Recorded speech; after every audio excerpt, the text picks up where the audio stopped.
Finland, the city born between two Great Lakes, Tampere, is hosting the 17th edition of the IAAF World Under-20 Championships.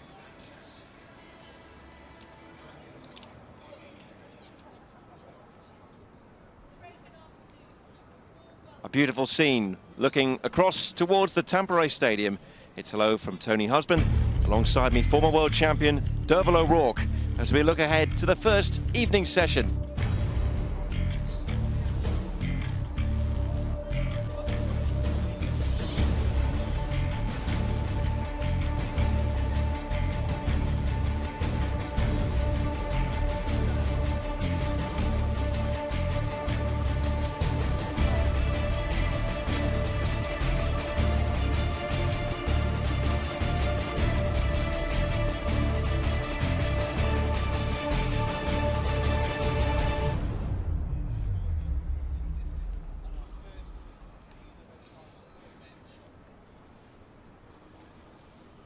We're a couple of hours north from the capital city of Helsinki, and this is what we have in store for this evening session on day one of these IAAF World Under-20 Championships. We have finals in the 5,000 meters and also the 10,000 meters on the track, and we'll also see some top field event action as well for the crowds who are coming in here for this second session of a 6-day meet. We are live around the world on the IAAF's YouTube channel and on Facebook. Welcome to all of you, wherever you are joining us around the globe.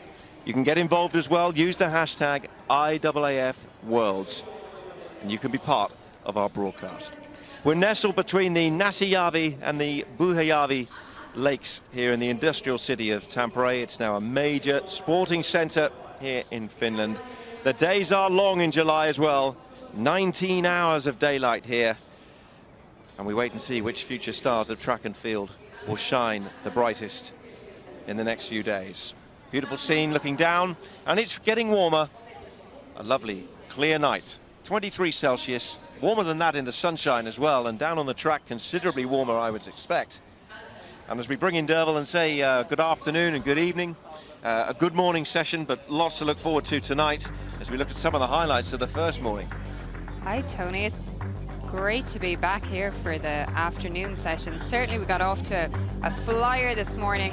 We see Malone from Australia did a personal best in the 100 meters as part of the men's decathlon, so that was a great start to the day for us. But a super exciting evening ahead where we can look forward to the first of these young talented teenagers being crowned world champions tonight. That's right, and there is one in Chebet who starred in the steeplechase this morning. A procession really for the world number one. There were some big moments for the decathletes, personal bests, a huge leap from the young Swiss athlete. Ihama looked back with joy there. He knew that was good. Tefera of Ethiopia could be a star of this championship. He led them home in the 1500 meters heats. You got the feeling with Bibic, the Serbian athlete, this is the championships he's going to announce himself, and there we have Adrian Pipiri, the American shot putter, who will be trying to add the under-20 title to his under-18 title. 100 meters sprints was interesting. The world leader Schwartz was in action. He was edged out in the heats by the Jamaican. Close finish on the line with the Bahamian. A few surprises in the men's 100 meters this morning. The South African athletes not as dominant as we thought perhaps they might be. No, Delodolo, who was the second-ranked sprinter in the world, did not qualify in the heats of the 100 meters. His fellow countryman Monorang did. And on this first day, the crowds, as they often do at these championships, they just grow slowly but surely throughout the event. And there are lots of supporters and, of course, team members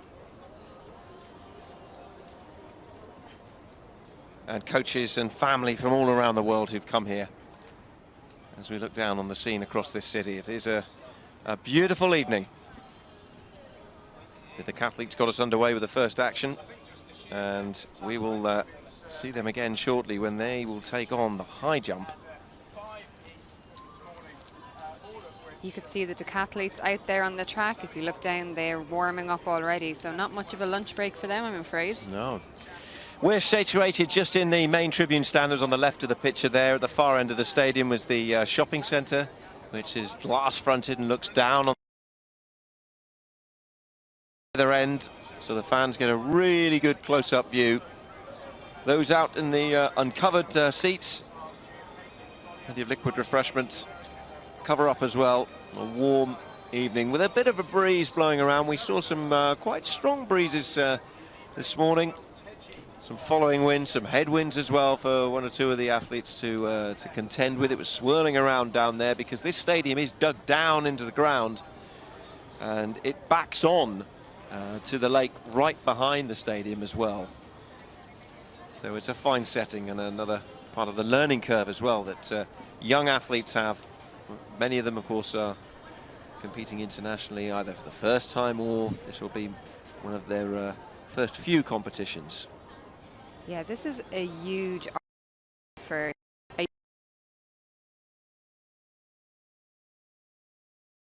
what is this global athletics all about? And this is the point where you want to go out there and you want to show just how good you are to the rest of the world, whatever about being able to compete in your home country. Let's have a look at where the decathlon stands then after 3 of their 10 disciplines, and a very strong shot put performance, as expected really, from Mackinson Gletti, the French under-20 champion. Has him top of the rankings at the moment. Finlay Guy's had a good day for Switzerland. The Australian started very well, Ashley Malone. The pre-event favourite, Kekin, is just down the list a little bit at the moment, but he's expected to do better as things continue. And in 10th place, Stephen Fauvel-Clinch is the world under-18 champion, and he's got some big events still to come. Yeah, you can follow the action on the radio as well, if you've got your headphones ready.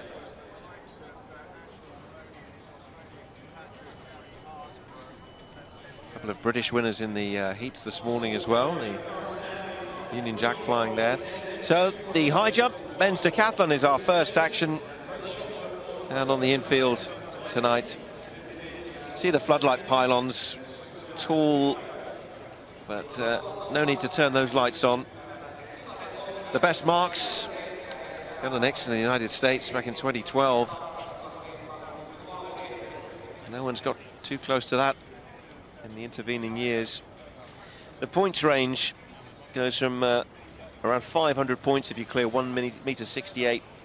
You can go all the way up to 1,161 points if you go as far as somewhere like 237. I don't think we'll quite see that. If we do, well, we will be witnessing something special. They'll be in a couple of groups. That was the list for Group A, so it involves the likes of Gary Harsbrook. He's on the right of the picture there. Gaza, he's known as. Real character. He'll be going to college in the United States later this year. He's going to move to Texas, we believe.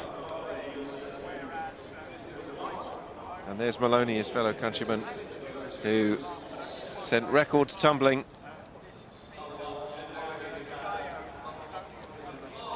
Malone had a great start to the day, PB in the 100 meters, but then had a little bit of a mishap in the long jump.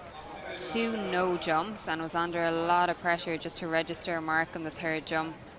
Oh, there we go with our second group of the men's high jump for the decathlon. That involves Stepan Kekin. You can see there also the Finnish favourite, Juuso Toivonen, who needs to get some points to move up the rankings a little bit. Aidan Owens did very well earlier on in the shot put.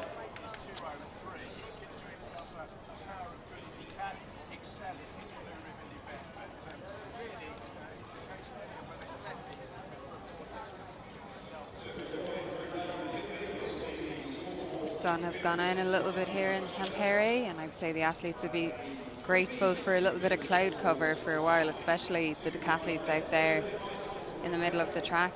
It's quite a long day for them out there in that heat, and I think any bit of respite from the sun is a good thing for sure. Yeah, we see a lot of people with bottled water, and that is water that they will have brought their bottle along and filled it up from the taps around here. It's some of the best tap water in the world in Finland. This is a championships which is really enhancing sustainability.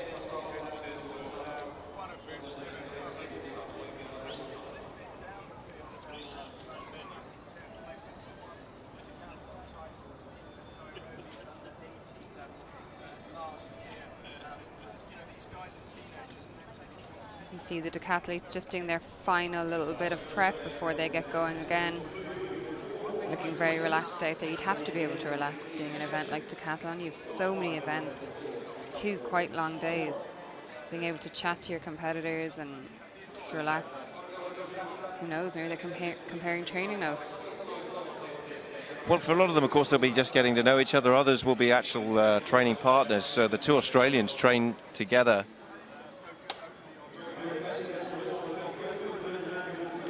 Kyle Garland will kick off this evening for us.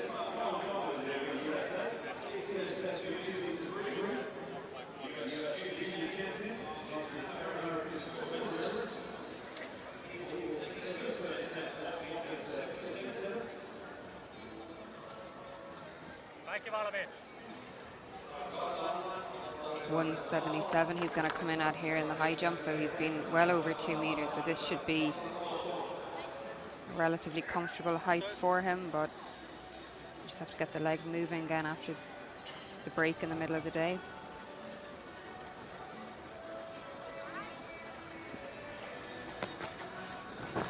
Oh, and an interesting style as well. Not a bother. Didn't expect that, I'll be honest. We didn't expect to see that. Now that, of course, is one of the original high jump styles. We are so used to seeing the Fosbury flop. Absolutely. But that is indeed one of the other techniques that can be employed in the high jump. You don't see it very often at the top end, but it's enough to clear 177 for Kyle Garland. And Kyle Garland has a season's best of 203, and I can't imagine he can get over 203 that way, but I'm looking forward to watching him going on now and seeing what technique he uses. Clinch now.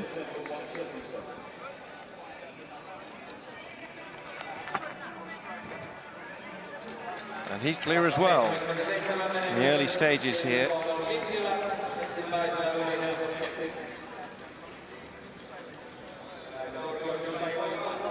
So clinch is over. Just looking at where some of them are opting to come in, a lot of passing at these early stages. So in fact, the bar is, after Gletty, going to go straight up to 180, unless some of these athletes decide to pass on that. There's Gletty, and well, he's got lots of real estate, as we'd say, between him and the bar there. Loads of room, a very comfortable clearance, and the Frenchman, who is the overall leader, goes clear at 177. Gletty had a superb shot put earlier on today. Good to see him coming out here in the afternoon, getting mark in the high jump. Easy. He's got plenty of room to work with as that competition continues. There's a bit of tactics about this, you know, for the decathletes, because you want to take as small amount of jumps as possible for the maximum amount of points to save the legs, because after this they go on to their next event. They have to wake up tomorrow morning and do a whole day of events. So it's sort of trying to get that margin between how many jumps do I want to take to get the maximum amount of points and saving yourself a little bit. I wonder if we'll see him pass for a bit now, because he's actually jumped 203. Absolutely. So well, he's got lots of room. So they raise the bar. You see him there chatting to the officials. I wonder, is he just having a chat about where he's going to go from here, looking at, okay, what's the bar progression? Maybe I can sit out a couple. I'm safe because I have one in. It is thinking in this event, the decathlon. They have to be able to respond to the situations they're in and make smart decisions. Well, let's see Kyle Garland. So he surprised us a little with the technique that he employed, the more old-fashioned style, really, that until the days of Dick Fosbury was more often, but he's done it again, and he's just proved how it can be effective, particularly in a multi-event where you may not be expecting to go scale the highest of heights, but he's got a bit of room there as well as he goes over. He looks so comfortable doing that, doesn't he? Let's see how far he keeps going with that technique. And indeed whether at any point he reverts and goes with the Fosbury flop.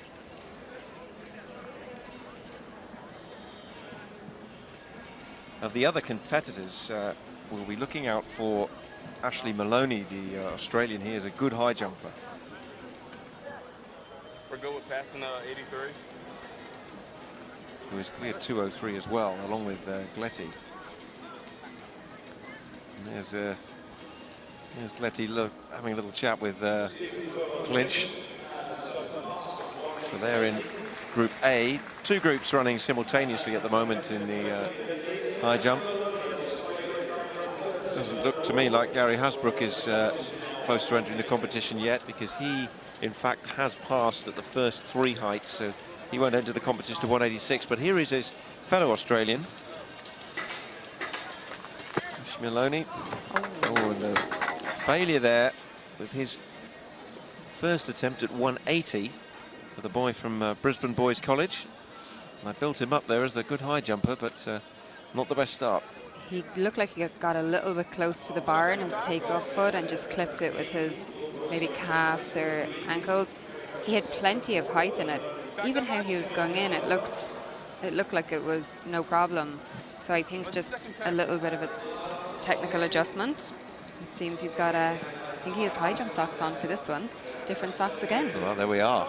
That is a tradition, but I think we're going to have to get our interviewers downstairs in the mix zone to talk about the Ashley Maloney's sock collection. Yeah, fashion stakes. Now, we are at the stage of the competition where he needs to go straight away again, so here he comes. Oh, and that's better. That's Much a relief. You know, this morning I think he would have been a little bit disappointed with how things went in the long jump and having to get in that safe jump and not maybe putting as many points as he would want to put on the board. So that was just a little bit of a nervy one there around 180, and he's far superior to that as a high jumper. Now he's going up chatting to the officials, perhaps looking for a couple of heights he might skip now that he's in the safe zone.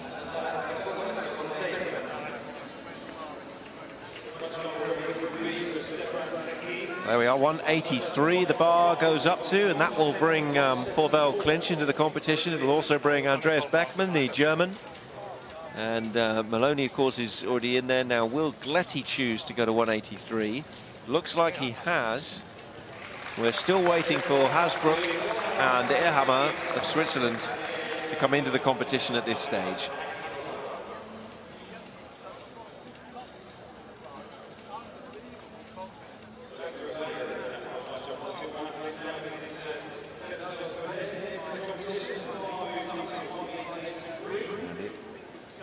Kyle Garland of the United States has now just passed at 183. So he will attempt that scissor style at 186, it appears.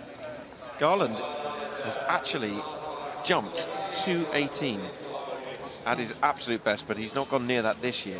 As we watch Forvel Clinch now, and he's the first one over at 1.83 meters. Good job for the world under 18 champion.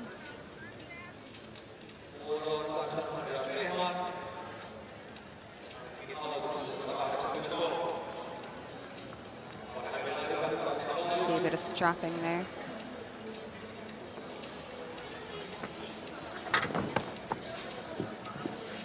That's Beckmann coming in, and he will have some work to do.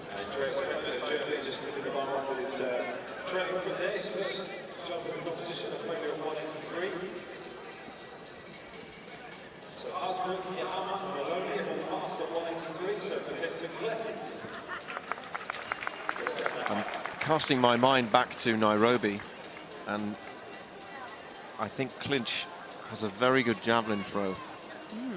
We'll wait and see. Here's his fellow countryman, Letty, who's a good high jumper, and once again, that's comfortable. And he's clear at 183. So there's a bit of life in this competition and a bit of legs in it, really, because all of these competitors are capable of going considerably higher in most cases. So they're likely to be out there for a while. Only Hasbrook and Ehrhammer haven't gone yet. Beckmann needs to clear this.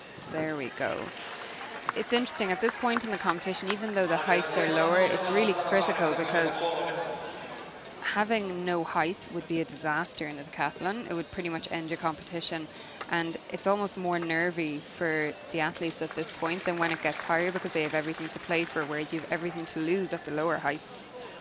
Just to give you some perspective, in Group A, the athletes have all received the best of 1.95 metre upwards. 4 of them have jumped 2 metres or better. At the other end of the stadium, down towards the shopping centre end effectively, which is away to the left there of the picture, we're getting ready for the women's pole vault. Qualifying will take place. The world leader is a Swede, Lisa Gunnarsson, but there are some strong rivals to her for a gold medal. The world record at this level, Wilma Murto of Finland, set a couple of years ago.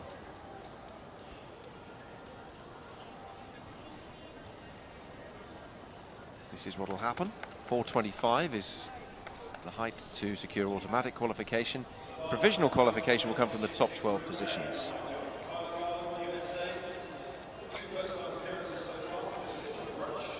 There'll be 2 groups. And in that first group, you can see Lisa Gunnarsson there of Sweden, that we mentioned, the 18-year-old, who's now at Virginia Tech in the United States. Came 3rd in the NCAA championships. That's the big college championships over there.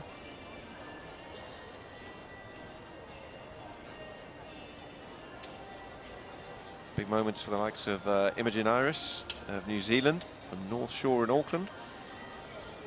And of course, for a Finn, Saga Anderson, one of the faces of this championship.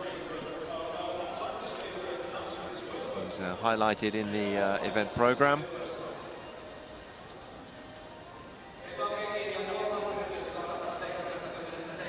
There are some standout athletes in the second group as well, which we'll highlight. They also get underway at 4:15 local time the next couple of minutes. We are 3 hours ahead of GMT here in Northern Europe.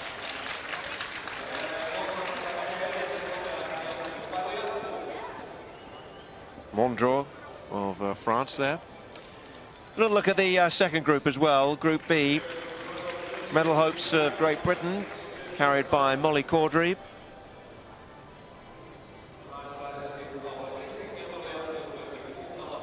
Cornwall in the southwest of England. Olivia McTaggart of New Zealand is a clubmate of the New Zealander in the first group. There's also Carmen Villanueva of Venezuela in there. And look out for the European challenge of the Czech Republic athlete Amelie Svabikova, who was 7th at these championships in Bydgoszcz a couple of years ago.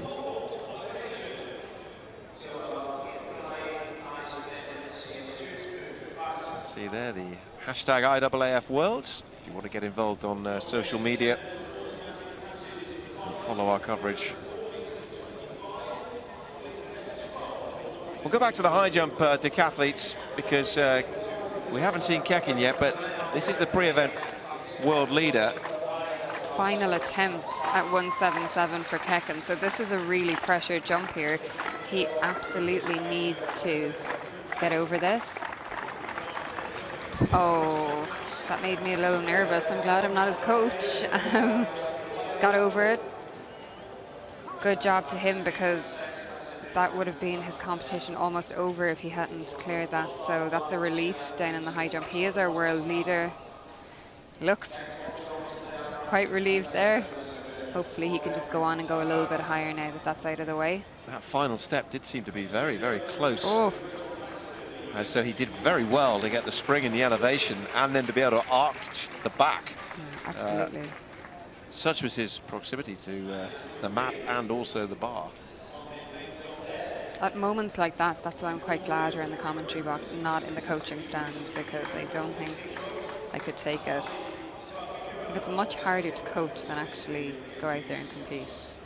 In many ways, it must be very tough, because you're living every jump and every hurdle or whatever you're coaching. As we have a look at Malone, as again I mentioned, he's not a bad high jumper, so had a slight wobble early on, but he's over at 186. Good clearance.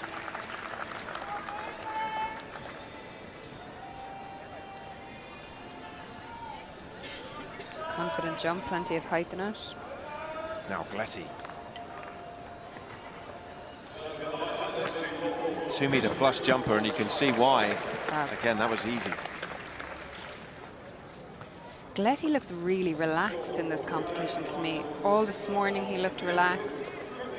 And coming in here, you know, there's not as much pressure on him as perhaps his teammate, who's the world under-18 champion, and that can be a really good position to compete from.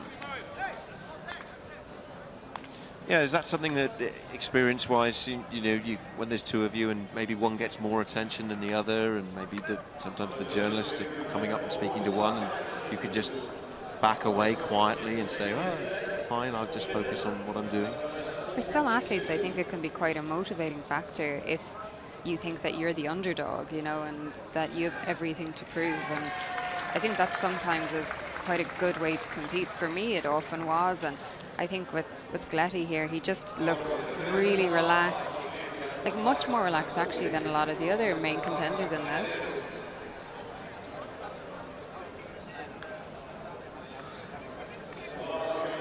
Also, you know, we never know really coming into it how training has been for the past 14 or 21 days. You know, was there a slight little niggle doing a training session a week ago? Little things like that make a big difference around champs time. You just want to come in and feel fresh and good.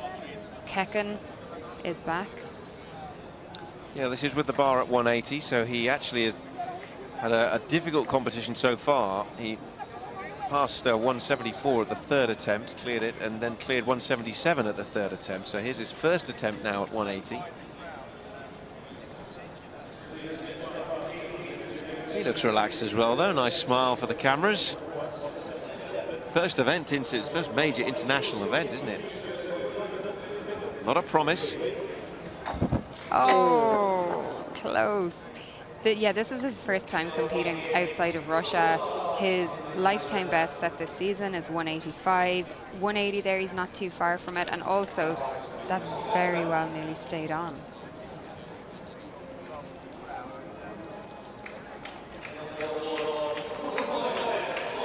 Now Garland.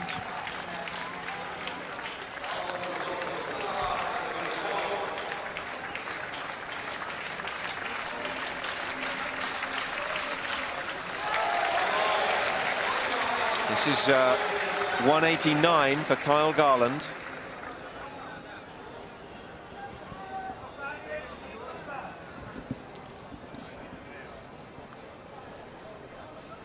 Well within his capabilities. He's gone over 203 this season. Has gone as high as 218. And he changes to the flop. So he started with the more old-fashioned, if we should say, scissor style clearance. Now he goes to, well, when I say the more modern Fosbury flop, but it's hardly a modern technique in high jump. It's been the established high jumping way for more than half a century. Yeah, he obviously made that decision with his coach, you know, pre-champs, that up to a certain height he would adopt one technique and then change as the bar got higher to make the most of what he could do at a higher height. It's an interesting way to go about it. You know, you'd imagine that maybe in warm-up you would do the scissors. You'd see that a lot with the athletes in warm-up, but I've never seen that before in the middle of a competition, you know. It's good to be surprised, isn't it? And that is something that is always great. And of course, at these more youth levels, we sometimes see performances that are major improvements as well, because this is such a developmental period in a career, isn't it? And there are no ceilings really at this stage, are there? No, absolutely not. And you don't. It's very hard to know what these athletes are capable of yet. And this is just their first major opportunity to show us what they're capable of. But also, you know, they're young, so if they want to do things a certain way, they have to be allowed to do that and to experiment and see how they feel out there on the world stage. Ashley Maloney looks in great form back there. Hopefully thinking about his next pair of socks. Well, he's passed at 189. He's going to come back into the competition at 192.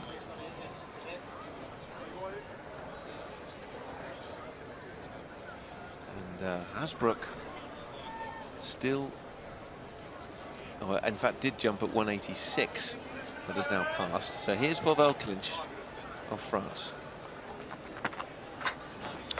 And he just came down on the bar,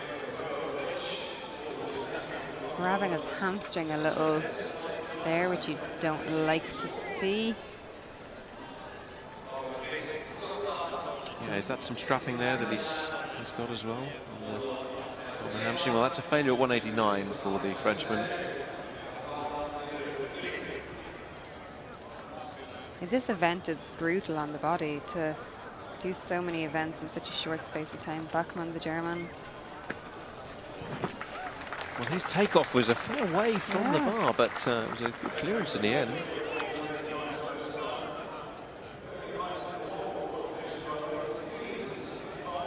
Super spring.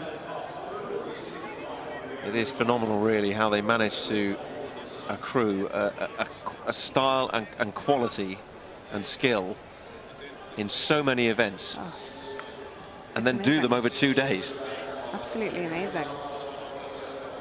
Because there's so many different elements to all the events, and I suppose that's why it's so exciting for us to sit up here and watch them, because it is a major challenge to try and be world class across the spectrum of events. Clinch has failed once at 189. Oh, and this lovely. time he's over. Good job.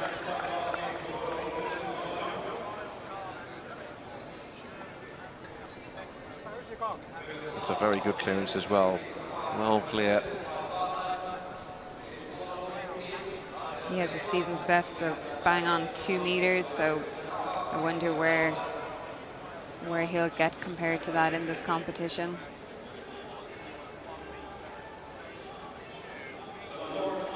We nudged up a further 3 centimeters to 1.92 meters.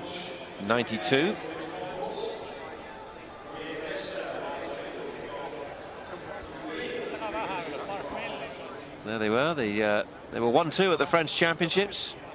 Letty is the national champion of France. We saw Clinch take the title in Nairobi at the World Under-18s. Competed in different conditions as well. Now Garland, a 192. Came into the competition really early, went in at 177 for a 2-meter plus high jumper. He's now employing the flop.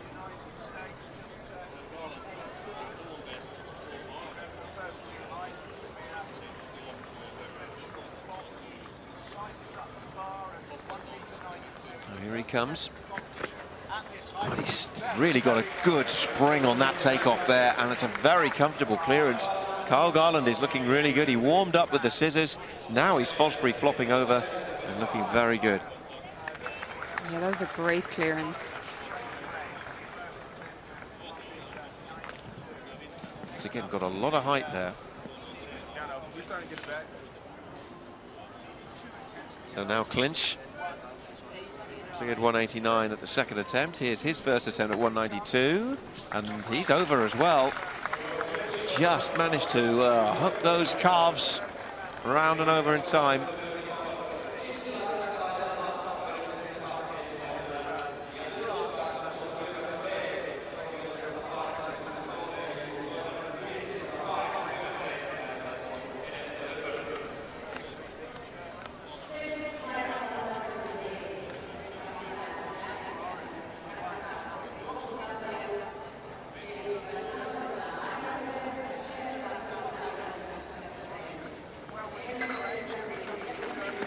Beckman, and the German's over as well. This is good stuff at the moment. 3 clear now at 192 in this Group A of the men's decathlon high jump.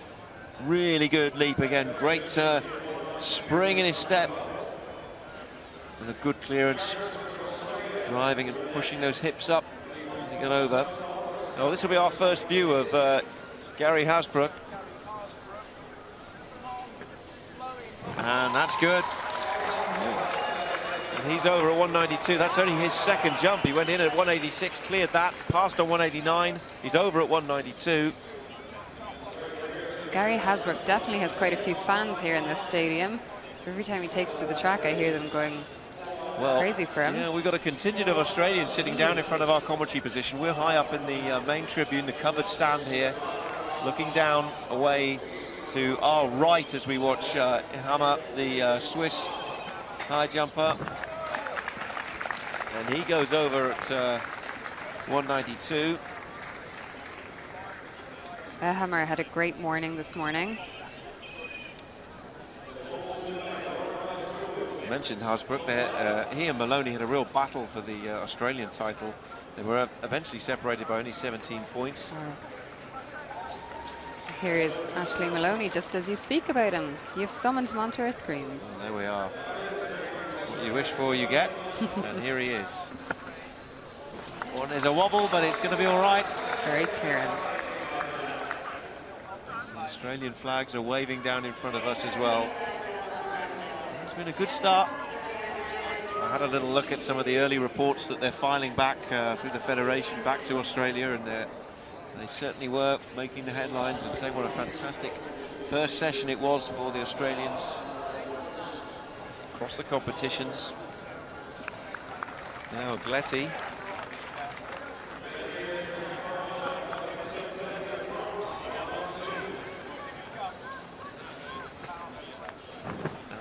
Another powerful jump by Gletty.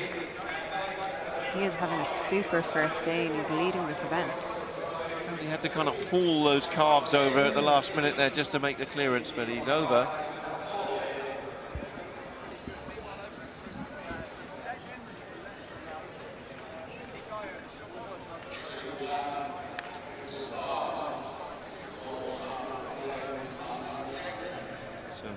The bar up to 195.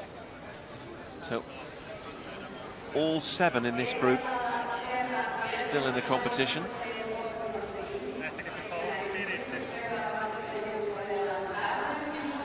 Just making the little adjustments to deal with the bar going up.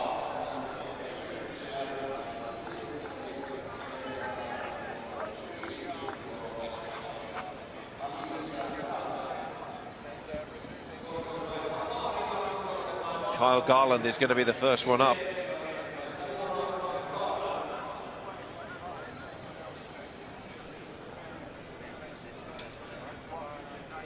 Came in really early in the competition, and he's cruised over all the heights.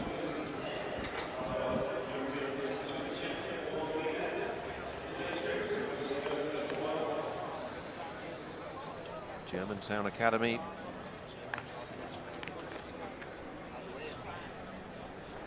Philadelphia area of the United States.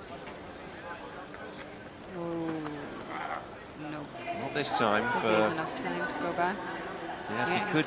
Yes, he's going to keep. That's just a full circle there. Yeah. Well, what about that for an arc? Okay. No. Oh, what a shame. I was really hoping he'd get it there. Yeah, he's just becoming my favorite high jumper. But you know what? He's had a clear run straight through to 195. That's his first failure. He's quite a character, you know. He's played basketball, soccer, the violin and drums growing up. Wow. He's 6'5". Yeah, that's deceptive because he's such a strong athlete. You wouldn't realize he was as tall as he is, maybe on the screen. But when you look down there at him on the track, he is certainly quite a tall young man. He's a University of Georgia recruit now. As we look at the World Under-18 champion clinch. No. Starting to get very tough now with the heights. Yes, it's just pushing a few of them up to in and around their top end. Clinch himself has cleared 2 meters this season. Here's Beckman, who is a 2:01 jumper this season.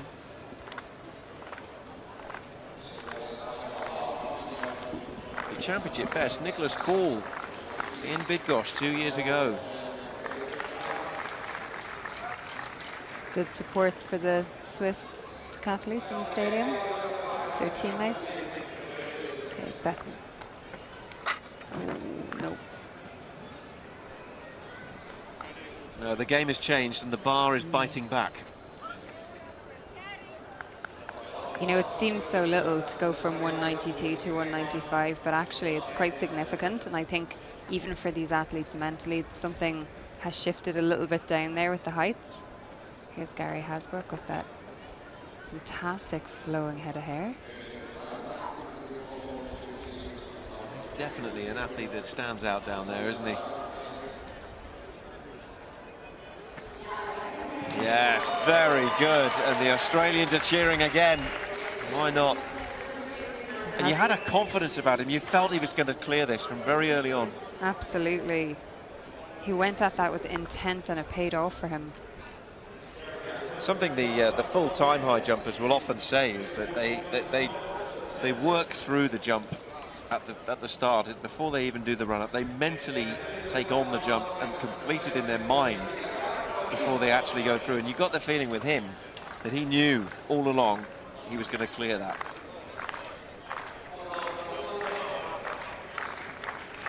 Now the Swiss Ihama. Yes, he's over as well.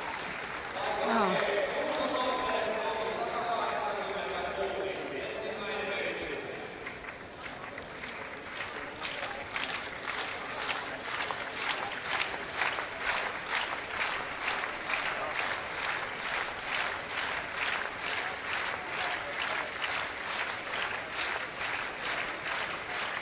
Malone. Oh, it's excellent. Well done. And he liked that. So he should. Great jump. Starting to rack up those points now. Season's best mark for Ashley Malone, 195. And the Australian who has already put himself in the record books in the under-20 decathlon at these championships. Continues a good first day. Now here's Letty. He wants the crowd behind him. His first attempt at 195. Just felt he's lost a little bit of the pace at the end of his run-up.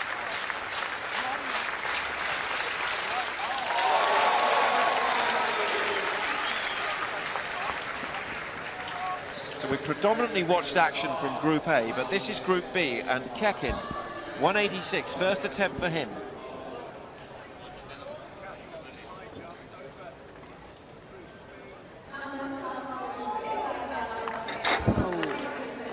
Quite a short run up into that. Left himself a lot to do. Slowed down right into the bar. This group generally will take on the lower bar. Kekin is a contender, particularly as they get towards the latter events. So he will just need to put some marks on the board, stay in contention, and then seek to score big later on. There's the Finnish flags ready to be waved. It's a lovely sunny evening, a beautiful day here in Northern Europe. Absolutely, very calm down there on the track. Doesn't look like there's too much wind.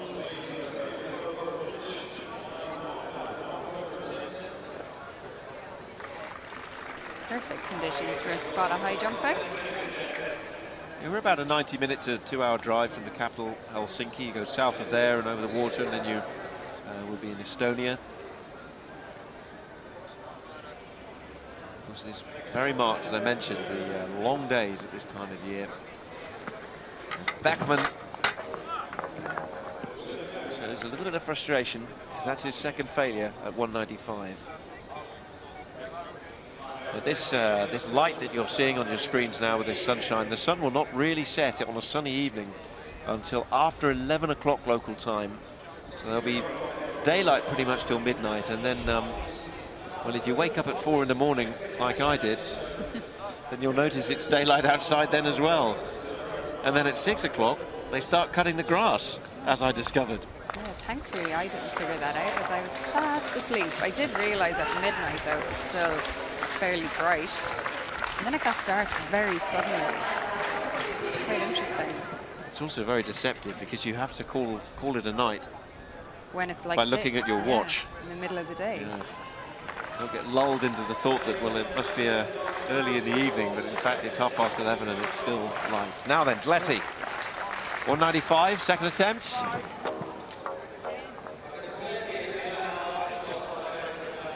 All the athletes are within walking or short cycle of this stadium, so none of them are getting buses or cars.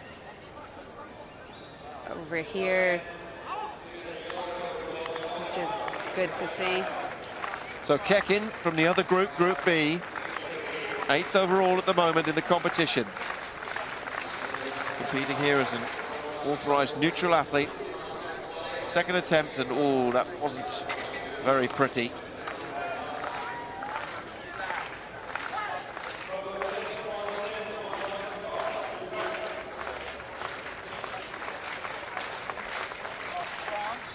Kekin has one more attempt at 186 to stay in the decathlon high jump competition.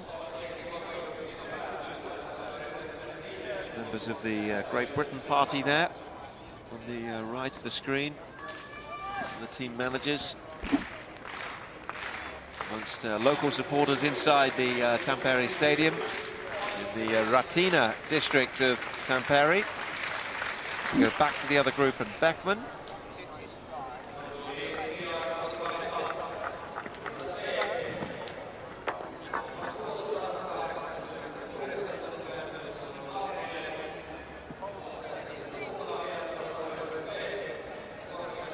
Deceptive, some of these angles, because most of the people who are here today are watching from the stand which is on the home straight, because that's the shaded stand, so it's only the real hardcore fans that are out in this blistering sun. So there's quite a lot of people here in front of myself and Tony in the main stand. So any of the crowd that you're hearing, it's quite busy here in the main stand, and they can look up at two big screens on either end of the stadium. Here's Gletty. Oh, he's over. Well, he needed it because that was his third and final attempt at that height, and the French champion is over. The French athlete is really making a run at this title.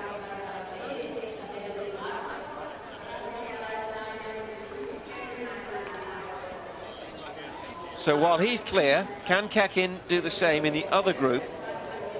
186.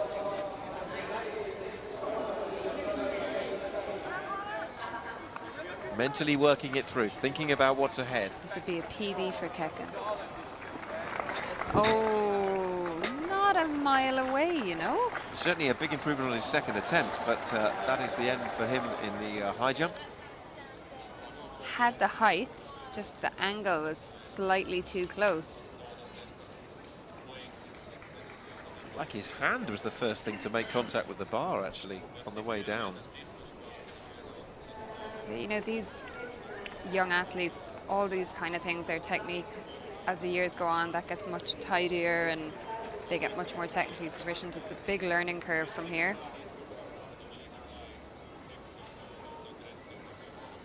So as Deborah was mentioning there, the seats that are in the sun-drenched stands, relatively vacant. Most people inside the stadium are under the covered stand that we're in, the main tribune. And a healthy contingent in the crowd tonight as well. And also at each end of the stadium, where of course they're getting to watch field event action.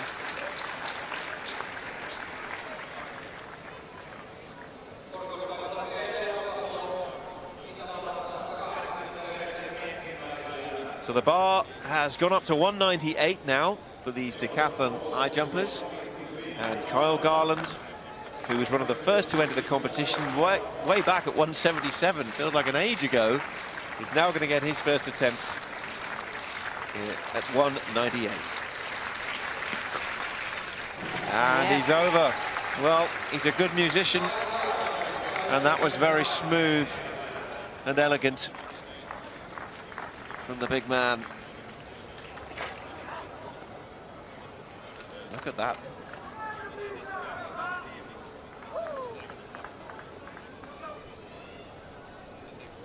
No doubt Gary Hasbrook taking a bit of motivation out of that. Wants to repeat the same.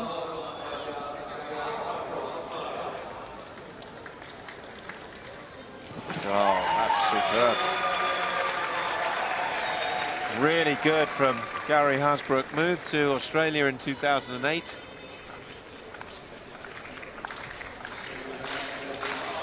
He's never really looked back. One of two very, very good decathletes. And that's great to see the camaraderie between them. A little high five with Garland there. Here's Simone Hammer of Switzerland. He's had a really good day so far. A personal best in the long jump, personal best now in the high jump. And can he extend it to 198? Tall Swiss. Oh, yes, he can! What an effort! Brilliant! Super, super jumping.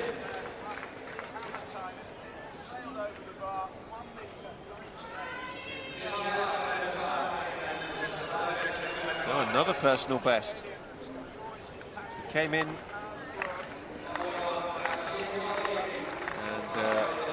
clears at 198. Here's another man who's producing some of his best form now in this competition, Malone, and he's over as well, and the Australians can wave their flags again in the crowd because both of their boys are doing a great job at the moment.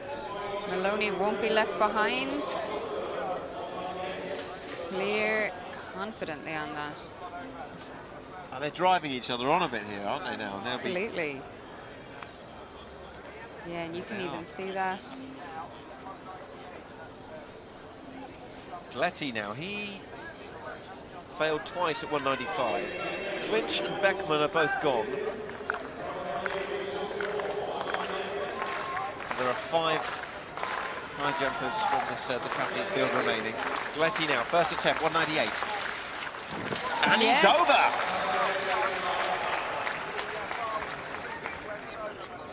Clipped it, but it stayed on. Well, he had some real problems at 195, but thought he had a little bit more pace. His run-up looked more confident there. Little adjustments, and they can make all the difference. And the leader is over, and the bar is going to go over 2 meters now. It's becoming a really good quality high jump competition for these young decathletes. Certainly compelling stuff to watch.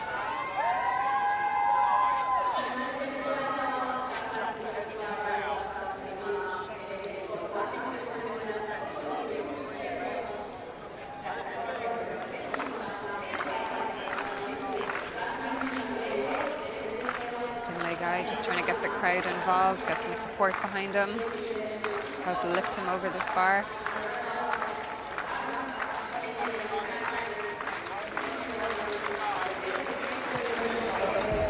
Oh, that was unlucky.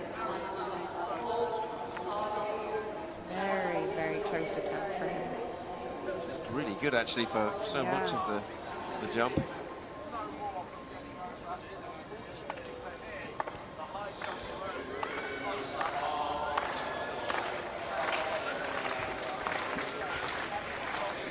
First group then are competing at 189, but they're rapidly running out of numbers. Toivonen of Finland, in fact, is still alive in that competition. More field event action coming up. Qualifying in the women's discus.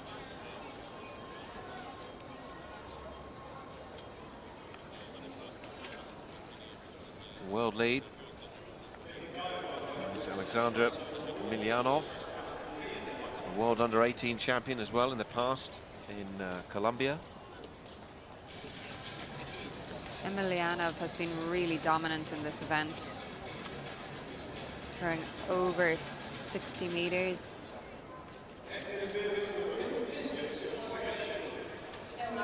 And look at what you need to do to qualify. 53 meters is the qualification mark, all the 12 best performers. They'll throw in 2 groups, and in this first group, look out for the Cuban, Mateus, and also Alexandra Emelianov of Moldova, the bottom of that list.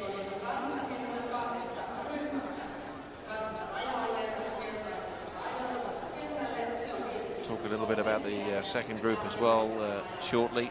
But there is Emelianov. She was bronze medalist in Big Gosh a couple of years ago in this championships as well. Saw her there in the Zavisa Stadium. Gary Hasbrook on his next attempt here. Oh, and he's done it. Yes. Aussie fans are going crazy for him. Well, I'm not surprised. That's 2 meters and 1. That's a new personal best for the man they call Gaza. And he is certainly shining brightly here in Finland. Yes, and he's saluting the Australian fans just sitting in front of us. Great support. Great day for the Aussies, enjoying the sunshine. And that's brilliant as well. And the hammer is over. As one of our colleagues next to us said a few minutes ago, it's our hammer time. Yes, I did hear that. And that's a big clearance as well. And again, that's a personal best as well. So these athletes are now really pushing the bar, stretching their boundaries, developing in front of our eyes. Brilliant. Now, well, I think the Australians are on a roll. So can Malone follow in Hasbrook's footsteps? No, not this time. This is a height Maloney's been over before this season, so it's familiar territory for him.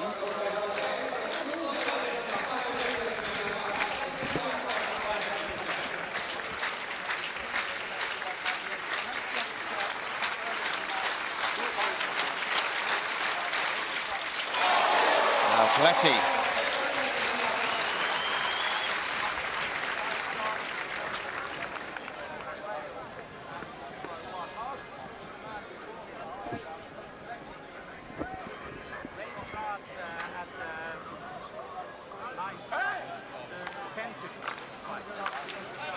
Crowd behind him. He was just waiting actually for an athlete in Group B, who we'll see in a minute. But here's Pletty. Oh, that no. one never looked likely at 2:01.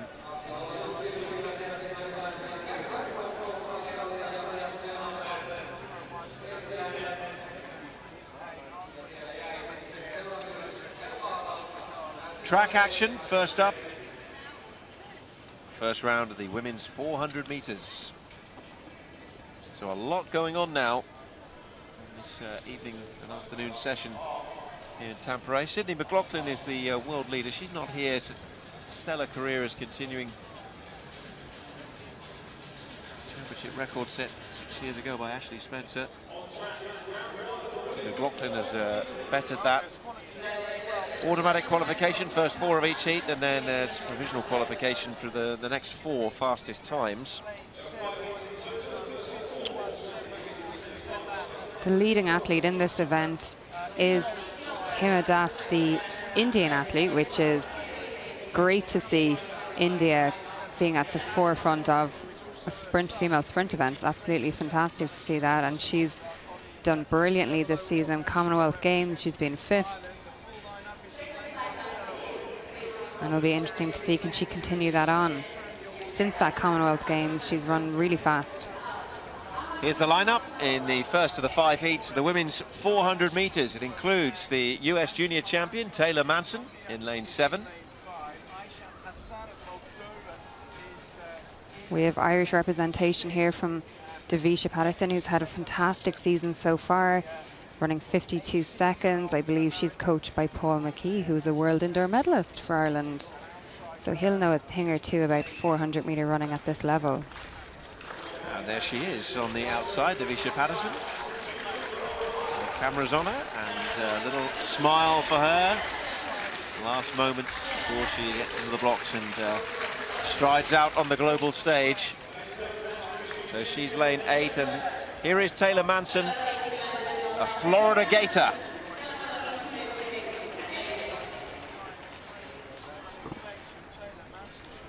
.51.74 for her. That makes her the fastest in the field, and likely to be quite a challenge between these two as we move down through Hassan Palacios, New Palacios there of Colombia,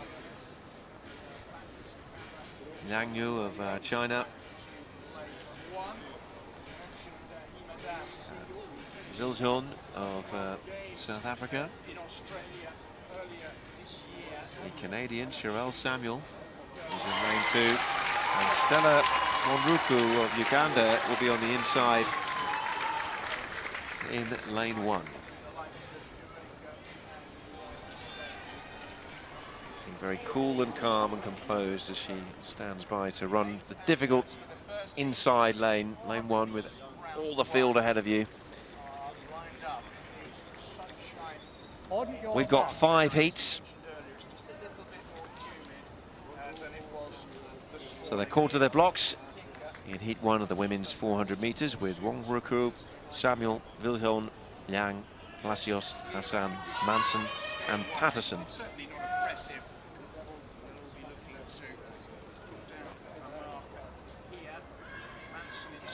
Manson will be looking to get out fast and take control of this race early.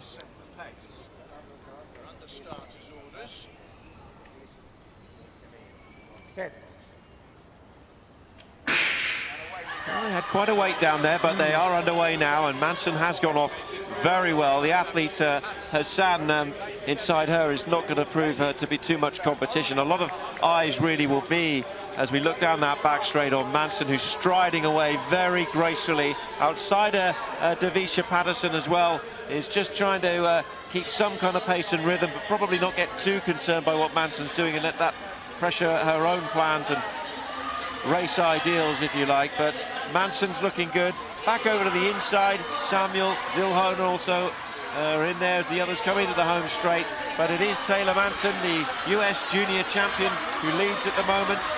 Viljoen going well as well, and also Sherelle Samuel. But Manson has got a good lead, and it is going to be the Irish athlete Patterson who's going to get second behind the first 4 in each heat qualify. And it looked like Samuel and Viljoen followed in with the 3rd and 4th place finishes. But that was a good run from the Florida Gator. Taylor Manson, the US junior champion, winning the first heat of the women's 400 meters. There's Divita Patterson, the Irish girl. She had a great run there. That was a tough place to be, out in lane 8 with Manson running her down early, and she stayed really composed. Super mature run from her there. She should be really happy with that, getting an automatic qualifier. 52.68 was the winning time. Patterson indeed getting second, and you can see in the finish it was in fact the athletes in 1 and 2 that came through to get 3rd and 4th. So Munro and Samuel completing the 4 qualifiers. So the Ugandan from the inside on lane 1 producing a good performance, and Samuel with a personal best to get 4th. Manson looked quite relaxed there. She's the US junior champ. Good opening to her championships, and I have to say Stella Munro in lane 1, the Ugandan athlete, had a really good run considering how tight that lane 1 was. Be interesting to see her in the semi-final. Back to the men's high jump. Got Gletty. Oh no. That's the end of his competition. He goes out with 3 failures at 2:01. He leads the decathlon at the moment with 3,348 points. They accrue hundreds of points per event. 10 events, remember, in the decathlon. And Gletty's put together a really good shot put, good high jump. But the bar's going to go up to 2:04 next, because there's still plenty of athletes in there. Confirmation of the result of the first heat of the women's 400 meters. Victory for the US champion Taylor Manson of the United States, ahead of Divita Patterson of Ireland. Munro and Samuel complete the qualifiers. Samuel of Canada with a personal best. Great run by Samuel from Canada. I know the Canadian team are excited about the young women they have out here. They think there's a lot of potential for them for the future, so great to see them getting through here with a personal best. Now, I'm just wondering if they're just here will be a problem for Gletty. Oh no. He's got that ankle strapped up already, so I wonder, was he having a problem before this, and did he land awkwardly maybe? Oh, doesn't. Well, when you're only 4 events in, it's not terribly encouraging, so we'll keep an eye on that as we watch Kyle Garland now. He cleared 2:01 at the 3rd attempt.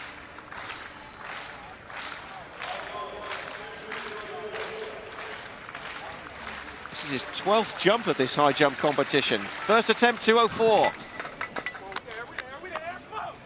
But I think he feels he can do it based on the way he motivated himself there, just brushing it as he went up and over. Enough to dislodge the bar, bring it down, and he will have to come back for a second attempt at 2:04, which would be a personal best for him. As we look at Hasbrook, who cleared 2:01 at the first attempt with a personal best. He'd never cleared 2 meters before. And look at this, really getting the crowd behind him. Hasbrook wants everyone's support now to get him over this bar. Let's go, Gaza. Oh, not quite. That's the first failure at any height for Hasbrook in this competition. He entered at 186 and progressed all the way to 2:01 with first-time clearances.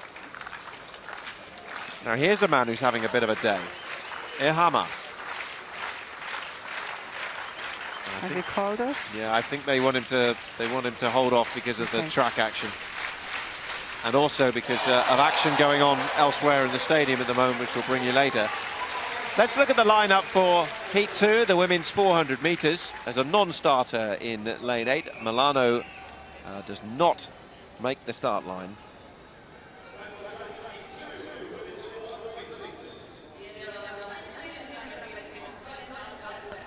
There's the Romanian athlete, Andrea Mykonos. She's run a 52.35 this season, so she'll be a European challenger at this world event.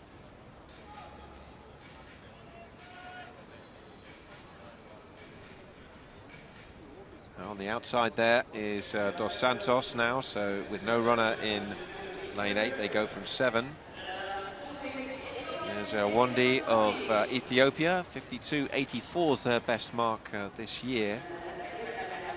Some 2 seconds outside the world's best, but Sydney McLaughlin literally untouchable at under 20 level, the American. We'll move down through the list. We'll just brush past here Mary Mora, who was one of the stars in Nairobi last year on home soil at Kasarani. Here's Mykonos, though, the top-ranked European. And then here's the cheer, Meta Ba. Meta Ba will be trying to get as close to her personal best as possible and put in a good performance here for the home crowd. We have another Irish athlete in lane 4, Ciara Deely. On your mark.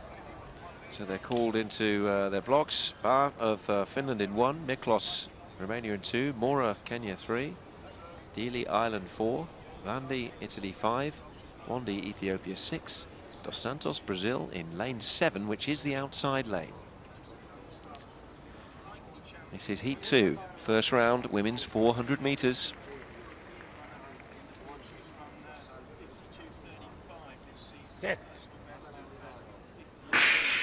First 4 automatically qualify, with next 4 fastest qualifiers. Off they go in the sunshine, and immediately Dos Santos, who's on the outside, has gone off well, but so has the Italian Vandi. Vandi going well down that back straight. Look out for Mary Mora as well of Kenya. She's in lane 3 on the inside, and just alongside her is Mykonos, the Romanian. Carries high European hopes. But this is a good race as they come around that bend and approach the home straight, and it's close as well, with the first 4 in each heat qualifying, remember, and 4 strewn right across the track, really, as we look at Mykonos alongside Mora, and then Vandi, the Italian. This is going to be a close finish. Mary Mora is holding her own, and Mary Mora is going to win this one. Mykonos is going to come second. Vandi's tiring, but she gets third, and then the Ethiopian Wandi is the 4th automatic qualifier, coming through in 4th place. So Mary Mora, who the crowds loved last year in Nairobi, lays down a statement in this opening race. Is that a big personal best there by Mary Mora? 53.31 was her best coming into it, and she's now got a confirmed 52.85. It's a big personal best for Mary. And she surprised Andrea Mykonos there. the Romanian athlete. Great performance by her. Elizabeth Vandi, the Italian, has a personal best as well in that race, 53.51. And the Ethiopian Wandi, 53.59 for fourth for the first 4 automatic. Wandi came from a long way back as well there. Good finish. Just to ensure that there was no doubt that she would get fourth. The Finnish athlete on the inside, I think, finishing potentially second from last, and just the pace a little bit too much for Kira Deely of Ireland. But you know, not too far off her personal best this season. Possibly not quite enough to go through to the next round. We'll just have to wait and see. But you know what, you come here for experience and you try and get close to your personal best. So I think she did well. She'll learn a lot from this. Confirmation of the results of Heat 2, the women's 400 metres. Victory and a big personal best for Mary Mora of Kenya, one of 4 automatic qualifiers. In the discus, here's one to watch. Alexandra Emelianov. Moldovan goes into the cage. First round throw. And way out beyond the qualifying mark required of 53 metres for Emelianov. Job done for her. First throw of the day. Incredible technique.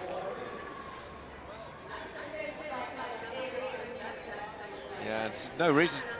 You can see why she's smiling. 57 meters 5. Yeah, I did it. Just like that. Obviously a Lakers fan there with the baseball cap. Little dance, happy, out. Well done to her. Now this enthralling high jump competition of the men's decathlon continues. And here is Ashley Malone of Australia attempting to clear 2:04.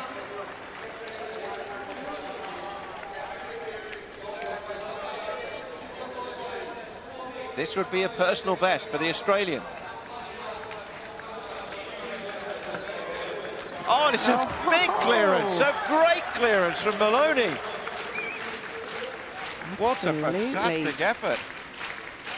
Oh, the Brisbane boy. Superb jumping by Maloney. He's becoming a man on the world stage here today. Brilliant. New personal best here at 2:04.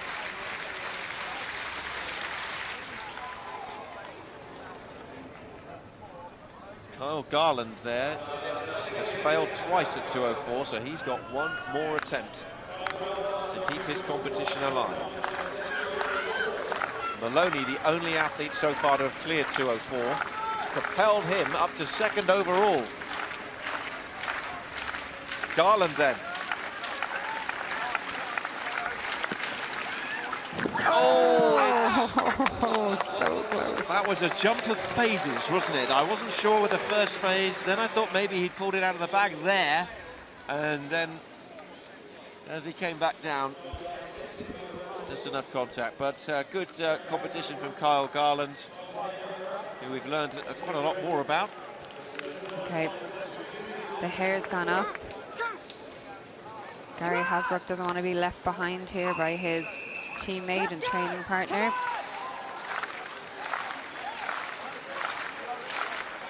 He is pumped.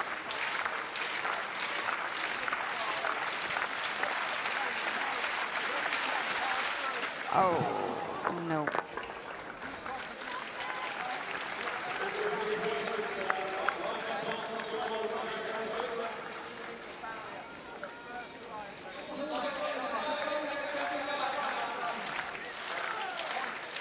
Great competition there from Gary Hasbrook. 2:01 personal best. Gave 2:04 a good go. He'll come out of that really happy going into their next event.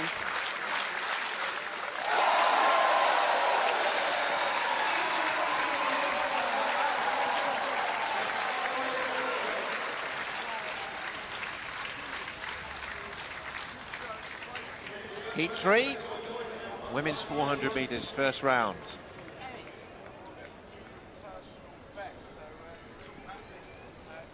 Now for the Cuban, Roxana Gomez. national record holder.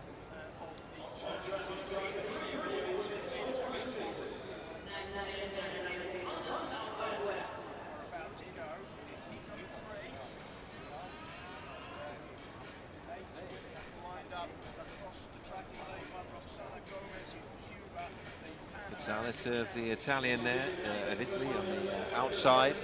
Tiffany Silva of Brazil, 52.85 for her. Next to her, silver at the Commonwealth Youth Games, World Championship competitor as well, Ella Connolly, very talented youngsters come through the Australian system. You've seen Ray Duran of Dominica, Gibbon of South Africa there, Ryan Serville, Trinidad and Tobago, tall figure. And then on the inside, I mentioned Roxana Gomez. She was 5th in Cali at the World Under-18 Championships 3 years ago, and then 6th in Bydgoszcz 2 years ago at this same championship. So she brings plenty of global experience to the table, but she'll run in that difficult inside lane. This is the third of what is ultimately 5 heats in the women's 400 metres. And then they will all be thinking about the first 4 as automatic qualification. From the inside, Gomez in 1, Serville in 2, Gibbon in 3, Duran in 4, Ray in 5, Connolly 6, Silva 7, Pidzelis in lane 8. Heat 3, women's 400 metres. Set. It's a clean start as well. Connolly has gone out very quickly in lane 6. Mentioned she's really been a star at junior and youth level down the years. She comes from a strong family of sporting stars, really, down under. And she's gone very well. Also looking good is Duran outside her. Ray as well of the Cayman Islands. On the inside, though, there's Gomez, the Pan American Under-20 champion, and she looks very, very steady on her feet. The South African's way off back in lane 3, but it's Connolly in the home straight with Silva of Brazil outside her, and also Gomez as they'll head to the line, and Connolly will take it. Silva and Gomez take 2nd and 3rd, and it looked like Shalisa Ray of the Cayman Islands came through to get the 4th automatic qualifying position to take 4th. 53.01 for Ella Connolly. That's a big season's best for Ella Connolly. And she performed when it mattered. She took control of the race and just powered her way through it. Really confident, mature performance for Ella Connolly. She should be really happy with that going into the semi-final. She'll get herself a good lane draw from finishing 1st. 52.99. She's rewarded with the season's best. Yeah, very good performance from Ella Connolly. Again, the Australians have been in Europe now for some 3 weeks or so, and we're seeing good performances from them. They're completely acclimatised. They've got themselves back into the European season timings, and Connolly looking good. I must say Gomez, I think, looked quite comfortable over there in lane 1, knew what was going on around her, and Silva of Brazil got 3rd, and Shalisa Ray came through to get that 4th position. Those 4 well clear of the rest of the field. But there's the winner. I'm just trying to keep an eye on the times that came in after the 4th to just keep an eye on those fastest qualifiers and where they're sitting right now. Now, Simon Ehammer, Switzerland. Personal best already in this event, along with the long jump earlier. 2 failures, though, at 2:04. Can he clear it? Oh, not quite, but he's already jumped a personal best. And he bows out of the competition at 2:04, which leaves only Malone still going, the Australian, in that group. Plenty of interest in the other group from the Finns.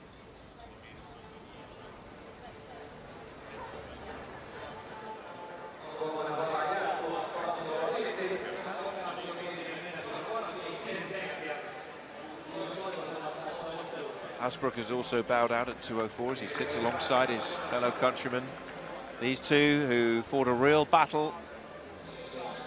Probably not quite so used to seeing the television cameras quite so close.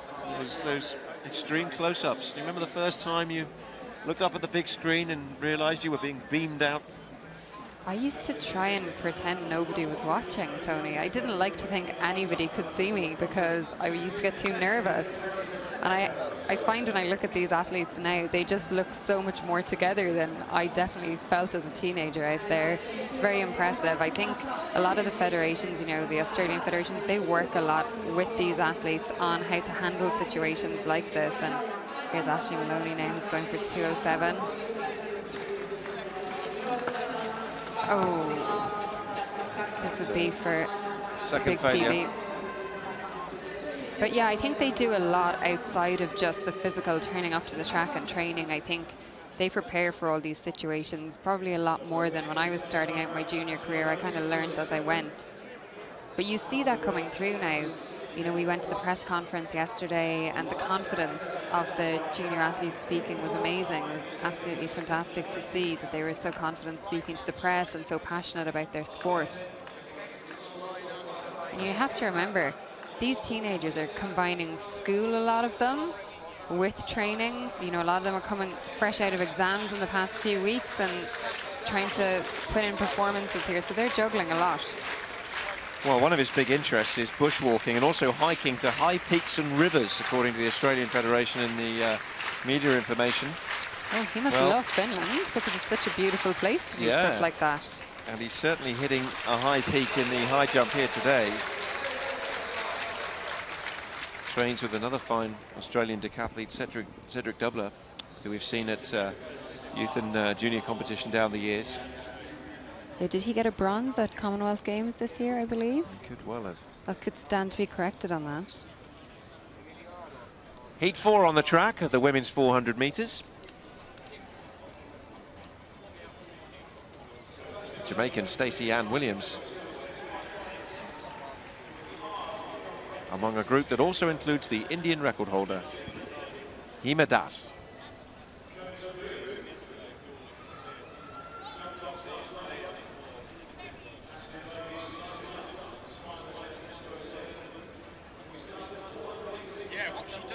Seven athletes lining up in this fourth of the 5 heats in front of the crowd at a sun-drenched stadium here in Tampere on this first evening of these World Under-20 Championships from the IAAF. Hemadas in lane 3 is really the classy athlete here. She has run 51 low. We'll get back to her. Just have another quick look here at the high jump. It's Malone indeed who will do his third attempt. Getting us all to wait for this ladies 400. It's worth it if he gets a PB here. Oh, yes. Looks like he can't quite believe it.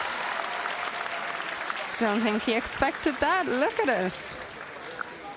It was worth the wait. Well, they will be roaring back at Brisbane Boys College and at Jim Boomba Athletics. What a performance. 2:07, personal best. He's second, and a pat on the back from his rival and friend, Hasbrook. Ashley Maloney, that is spectacular jumping. A day he will not forget. Bow, absolutely brilliant. Back on the track then, Hima Das of India. A lot of eyes on her in this fourth heat. Kofil of Dominica goes on the outside. Kaysen of Ukraine there, and then Wheel. Before the camera pans to Stacey Ann Williams. Ashland Best is there in lane 4 of Canada. And the Indian record holder, Hima Das, 51.32. Broad smile, and she looks very, very happy and confident. Zhu Yu then on the inside. She'll go in lane 2. No runner in lane 1 in the fourth heat.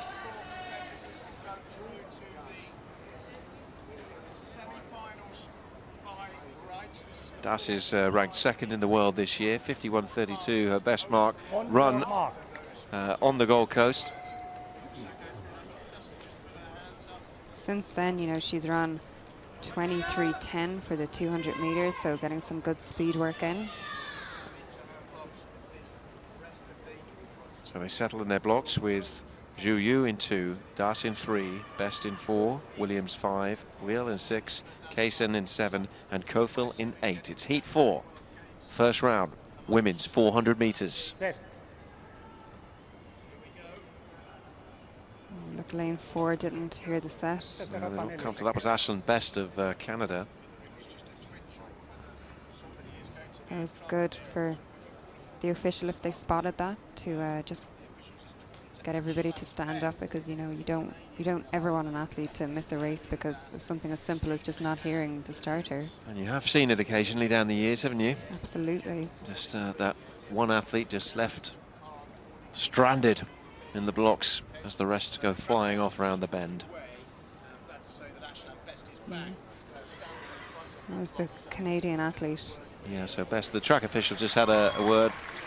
So A let green her know. card is issued to the field, so You know, that's really good officiating, just to pick up on that and realise.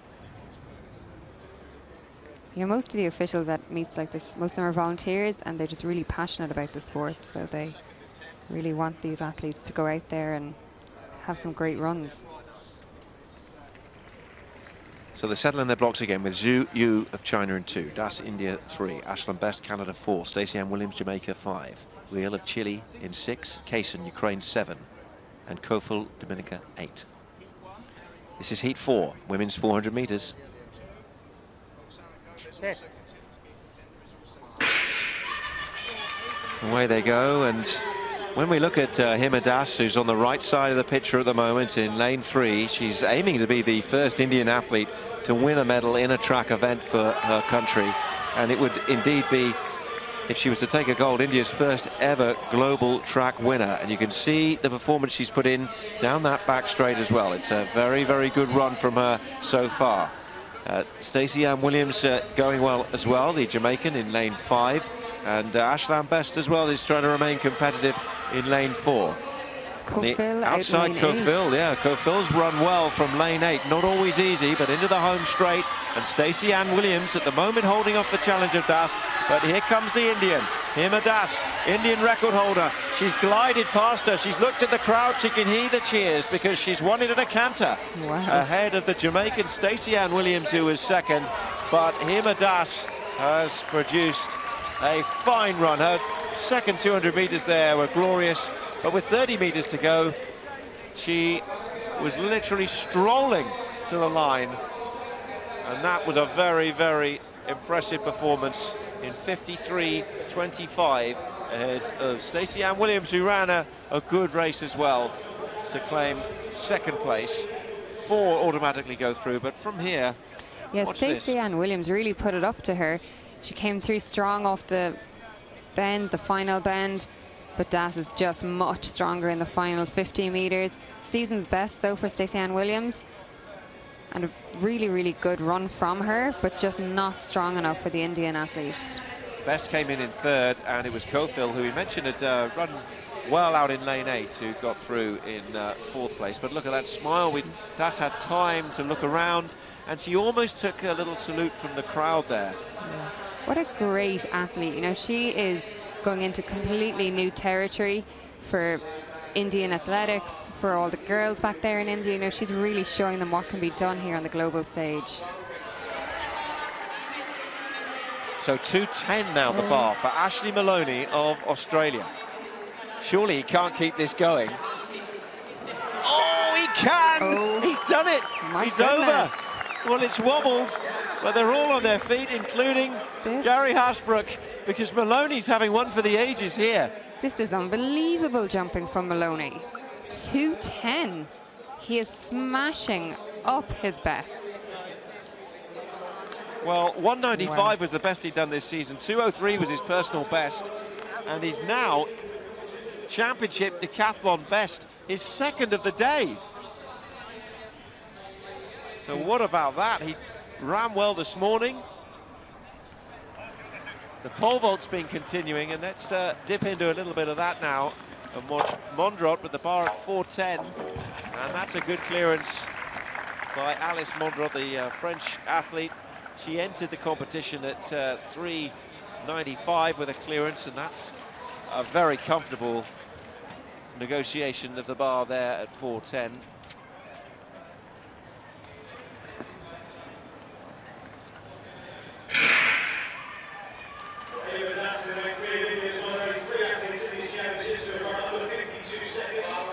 Sweden, Lisa Gunnarsson, one of the favourites for gold here in Tampere. Gunnarsson in great form this season, 460. Oh, no problem at all to her, made that look easy. She's the world youth record holder. She was third in the NCAAs this season, so already has had a really, really great season.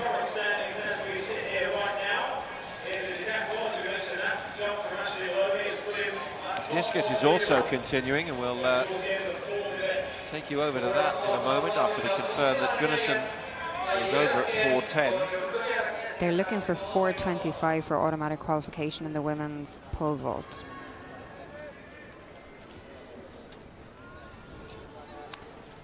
Here's Yang Huan, 49.28, and then a foul.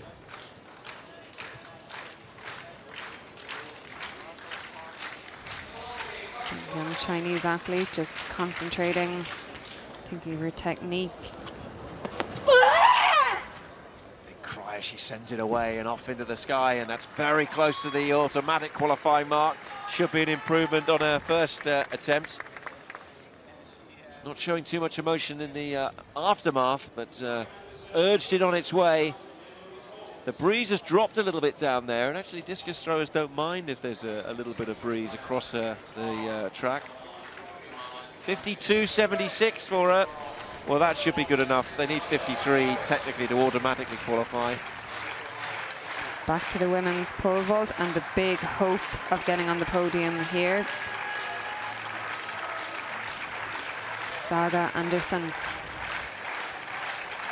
440 odd jumper, and has every chance of being a medalist here if it goes right for her.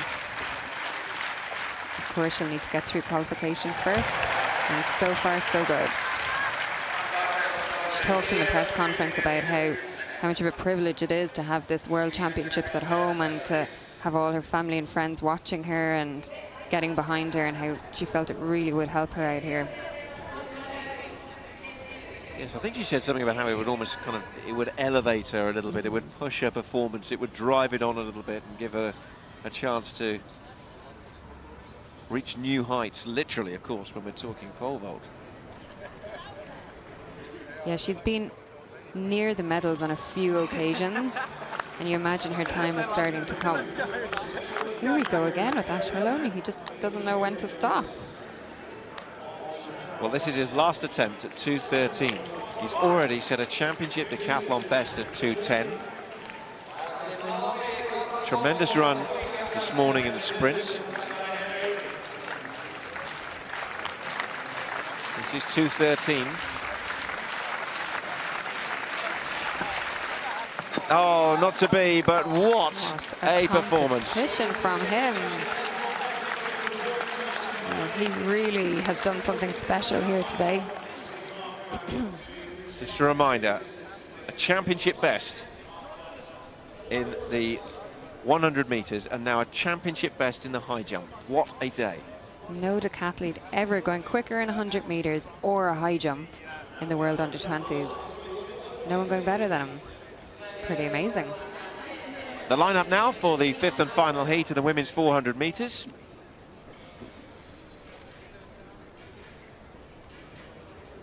Simone Mason of the United States will go in this one. She was runner-up in the US Championships. Another Indian as well, in Jisna Matthew.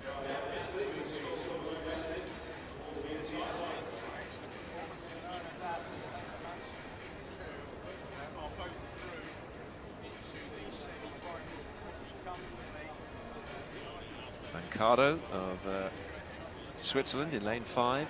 There is Matthew of India. You've seen Das run very well already. Roshova of Latvia. And here's Amanda Crawford, the Grenadian. 52.90 for her. It's just outside the world's elite times this year at this level. But here's Simone Mason, 4th on times in the world rankings this year. She ran 51.53 in Coral Gables, Florida, which is her home state. But she'll run from lane 1. So she'll have the whole field in the periphery of her vision.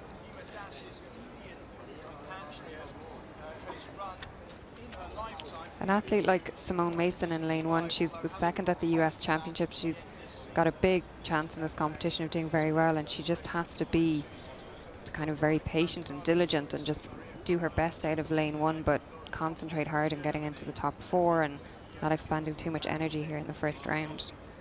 Mason in 1, Crawford in 2, Roshova in 3, Matthew 4, Vancado 5, Carmona 6, Kaufman 7, and Fikra of Ethiopia lane 8. They're underway in heat 5, the women's 400 meters.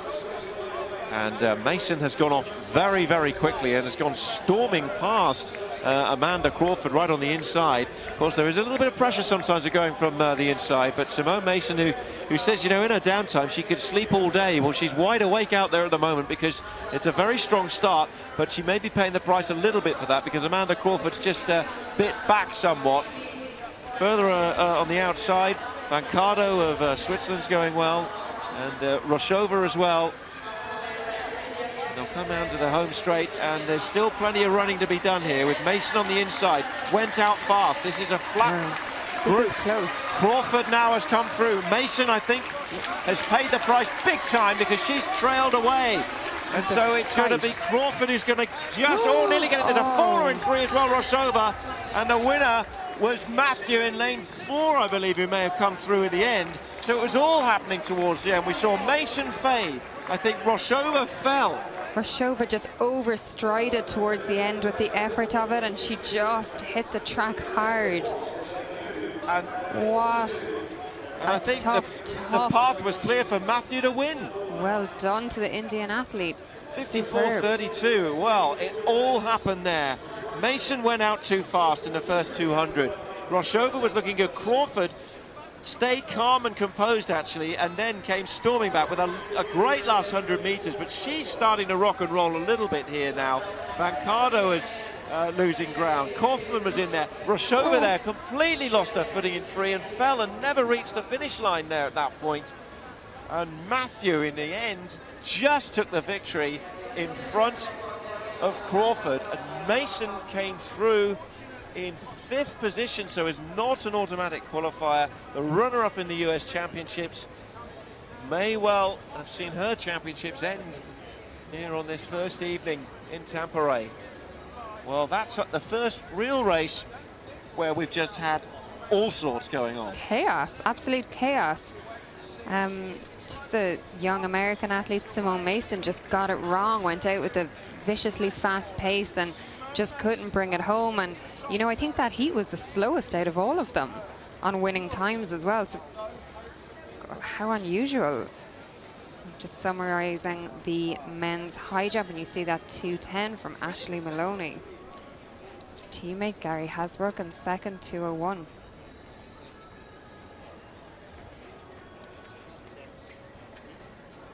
I think heat 5, as you were saying there, Neville, was slow. I'm not sure anybody will qualify from that outside the front 4, so that may be Simone Mason's end. Let's look at the summary after 4 of the 10 events for the decathlon, and Ashley Maloney's incredible performance has seen him go up above the Frenchman Mackin Singletti, who himself performed well in the high jump. Maloney is now the leader as they approach the halfway mark on this first day of 2 grueling days of competition. Toivonen of Finland had a good high jump in the other group, but he's still down there in 13th place.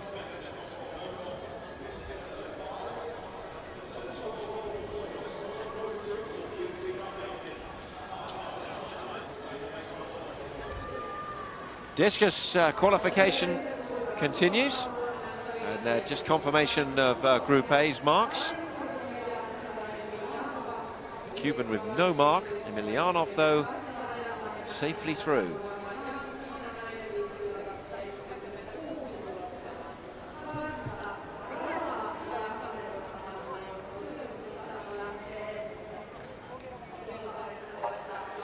Back to the pole vault then.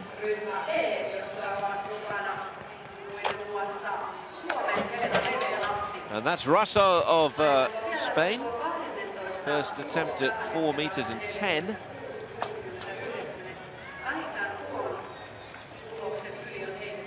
See, not quite getting it right. Trying to push those hips up, but the angle as she takes on the bar will require a little bit of adjustment. So that's 2 failures, in fact, for her. 4 meters 10 now. Still some way to go in that qualifying, you suspect, on a glorious evening here in Finland. First day of competition at these World Under-20s, and it has been an absolute belter.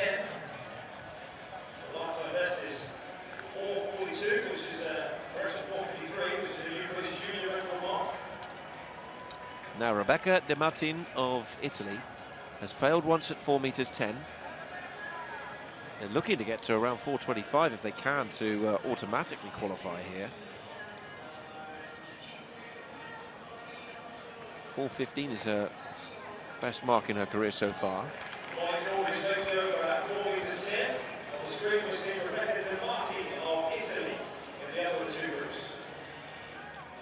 So here she goes, second attempt, and the bar's at 4:10. It's not to be as it comes clattering down. So she has just one more attempt remaining.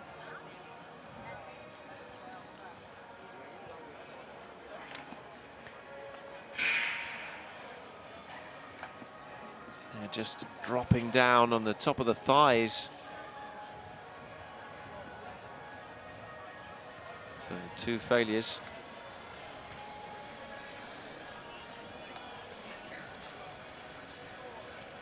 Now, let's have a look at Molly Cordray, who is one of the big medal contenders, a British record holder at junior level, second in the European Juniors last year, behind Gunnarsson, and she goes over. She has got over 4:53 this season, but she didn't perform brilliantly at the British Championships, although it was felt when she cleared 4:15 that there wasn't really a lot of competition for her that day. But she's certainly a medal contender. Molly Cordray there is also just finished 6th form.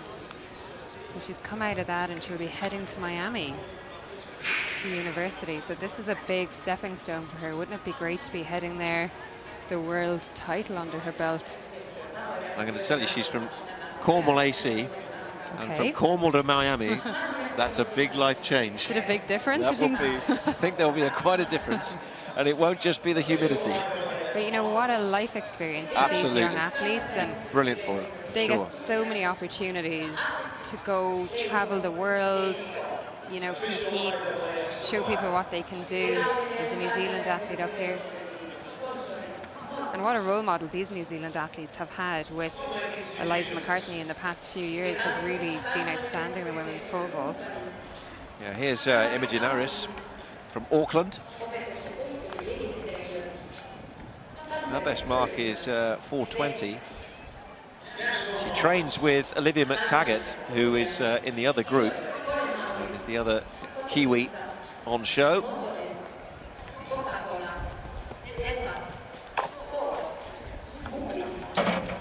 And it's bouncing, it's wobbling. Oh, it's come down. Gosh. Hard luck, you almost kept it on. Good aggressive attempt.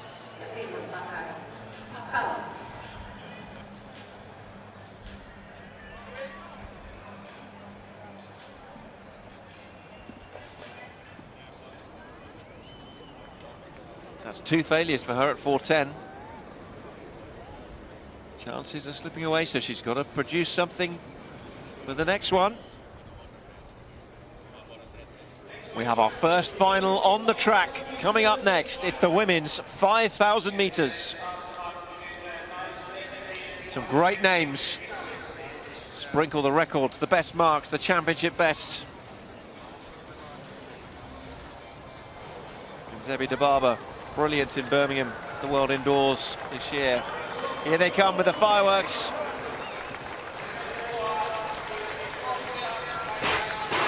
We're getting a big reception coming into the stadium from the crowd here in the home straight. We appreciate seeing these young ladies come out to do battle for the first title on offer here. Well, there's a really good lineup. There's some really big names to look at. Some athletes who could well be battling it out over what should be a very, very good 5,000 meters final. You just see them taking those very last sips of their water or whatever sort of dilutable drink they have in there. You know, keeping things the same calms the nerves a little bit. They'll get rid of the water bottles and they'll just get going for this final. Maybe 1 or 2 strides down the back straight.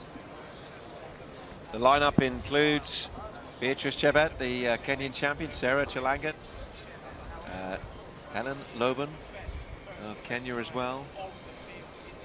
Look out for the Japanese athlete, Miku Murabayashi. And also Germawit Gebrezeher, the Ethiopian, looking for a 3,000, 5,000 double. It's a very strong lineup though. And a warm evening for them to take on 12.5 laps of this Tampere Stadium. Big final then on this first night of competition. On paper, the Kenyan Lobon is the fastest, but the Ethiopian athlete, Tay, your pronunciation's probably better, Tony. Gebrezeher. Tay, T-A-Y-E. I would say as well, yes, yes. She has actually beaten both Chebet and Lobon. So she will be a big, big threat here. And this is championship racing, you know. Who can make their move?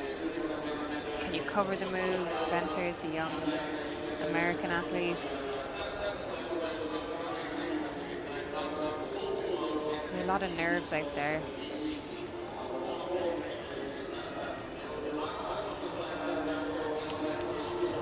There's a scan across the front of them. There is Murabayashi, Japanese under-20 champion. Just hits the top 10 in the world rankings this year. There's Helen Loban of Kenya. She's actually Japan-based. The world leader this year. Sarah Chelangat was 5th in Nairobi at the World Under-18s and over 3,000. Beatrice Chebet, 4th in Nairobi over 3,000 meters. With her and Chelangat featured at the Kasarani Stadium a year ago. On a very rainy day in Nairobi when it was. It couldn't be a greater contrast here as the sun beams down on this track surface. Warm temperatures up into the mid-20s now. On your marks.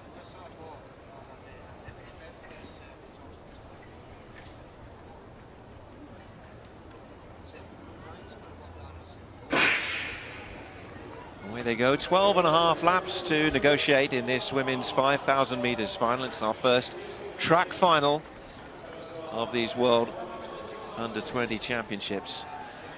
It's a good field, 14 runners in all. Loban among them at the front of the pack in these early stages. And Murabayashi is also out there. The 2 Japanese have gone fairly close to the front. You look at the likes of Sarah Chelangat, who's further back in the field at the moment, staying out of any particular trouble. Good story about her at the World Championships in Nairobi was that she came out to run on a very wet night, and she had a plastic bag over her hair. She didn't want to get it wet. I like that. Got to think of priorities. No. I'm sure she checked the forecast out here. So the two Japanese working together a little bit. Takamatsu. Yeah, this Japanese duo could be quite dangerous here. You know, there's a 15:31 PB from Bayashi, which could put a dent in this field. Obviously, they've talked before this and they have a plan, because this just doesn't happen by accident. They're obviously trying to inject some pace into this final and just see how the field will respond to this. It'll be interesting to see if we see the Kenyan athletes working together. Will the Ethiopian athletes work together? You know, 12 and a half laps is a long way. It's a lot of time. It's a lot of time to think about it as well. And it's so there's the test at the front. They're thinking, right, we're going to stretch here and see what we're going to do. So the two have opened up about a 5 to 10 meter kind of gap between them at the moment, but nobody at the moment showing any due concerns. But why would they, with 11 laps to go?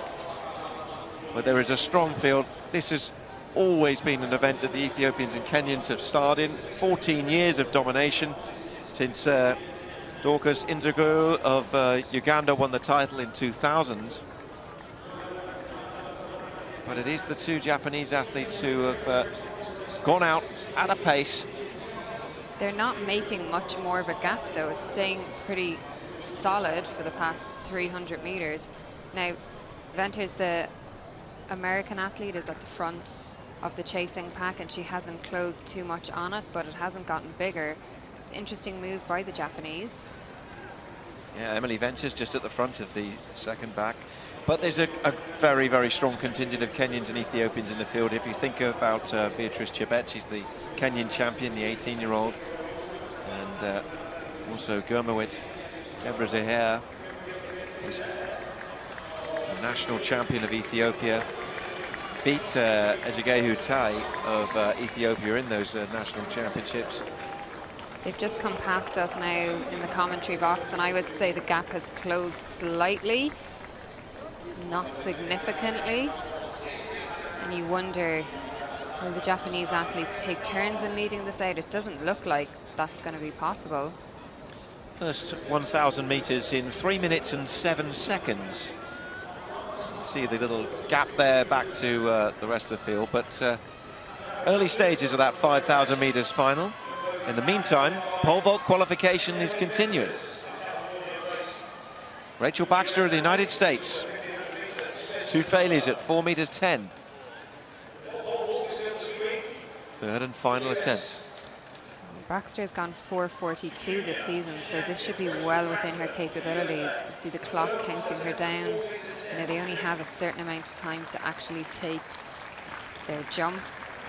They have to compose themselves, think about how am I going to do this jump, what are my technical cues, and then just go for it. Aggressive effort. Brilliant. Stays alive in this competition. Well done, Rachel Baxter. That's a great effort for your third attempt. Plenty of space over the bar.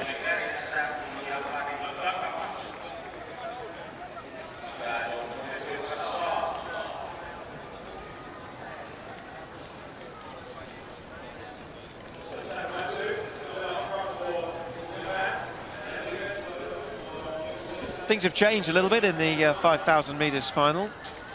We still have one of the two Japanese athletes at the front, but Murabayashi, who's one of the leading athletes in the world this year, has rejoined the pack, having gone out very fast with Takamatsu. And now they are all really together as one as they hit the 1,600 meter mark at 5:03. Oh, we've just had a fall. We just had the Kenyan athlete Logan just had a little bit of a knock. I don't think it's taken too much out of her, but she's getting herself back into it. You know, in a race this long, you have time to recover. We'll just see a replay here. Just watch this at the right side of the pitch, and she actually, well spotted, Devil. She actually went down there, didn't she? Yeah, you hope she didn't catch her hamstring on her. She doesn't look totally comfortable. She's just coming past us in the commentary box. 8 laps to go, and yeah, she's at the back of that group. She is the highest ranked runner in the field on form this year. I have to say, Murabayashi, the Japanese athlete that we saw right at the start of the race, she does not look comfortable at all.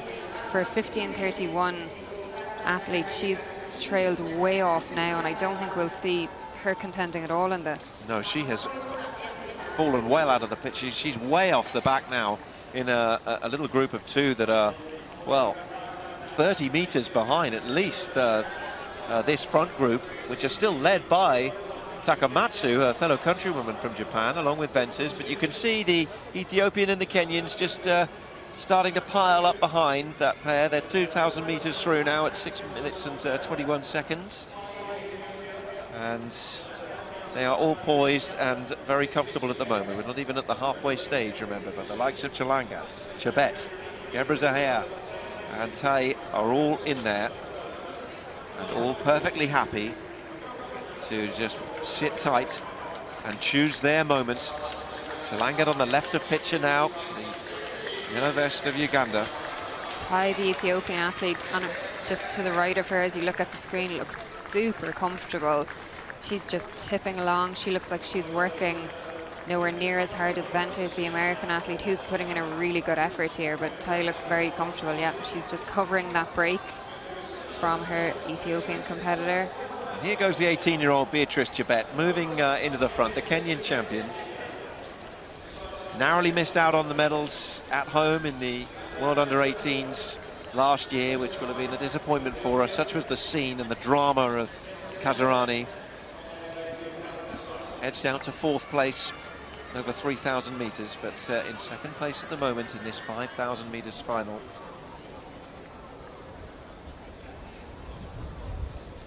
And they are at the halfway mark effectively as they come round towards the front straight of the track in front of the covered tribune here. A little wind blowing across, a few more clouds bubbling around in the distance. Tai of Ethiopia is sitting there in front at the moment. She was beaten to the title by Gebrezahea, who is also up there, and in fact has just moved alongside her now. Luban is still having some bumps and bruises along the way, and now she's getting herself also into a position that maybe is more comfortable for her, with 6 laps to go in this 5,000 meters final. It looks like Logan was trying to say something to her teammate, and she just got a little bit distracted there. But you know, she needs to stay sharp here because this is a world final. You know, you don't want to throw away your chance of being world champion by getting a little bit distracted in the middle of the race.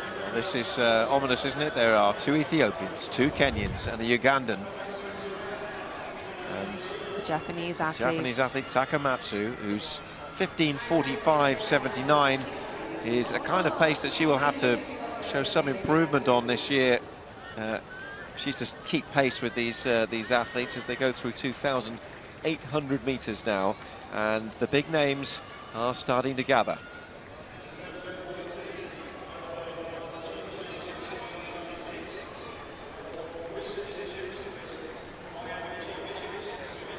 Well, it's still a fairly composed and fairly slow pace really at the moment. No one's willing to make a break. Back to the early stages of the race where the 2 Japanese went out very fast. Incidentally, the other Japanese athlete who much was expected of, Murabayashi, is right at the rear of the field, way behind. Yeah. We have 5 laps to go, and still, well, it's a waiting game in many ways.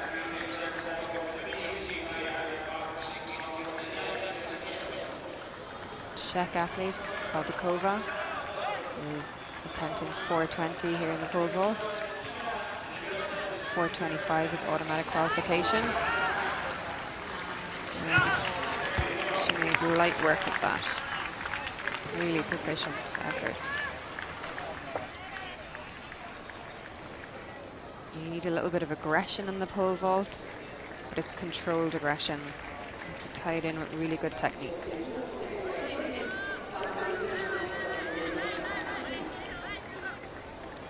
So their last split was 3:13. You just see Sabakova there. We go back to the 5,000 meters final. The last split was 3:13.80. They're averaging the leaders around 3:11 per 1,000 meters.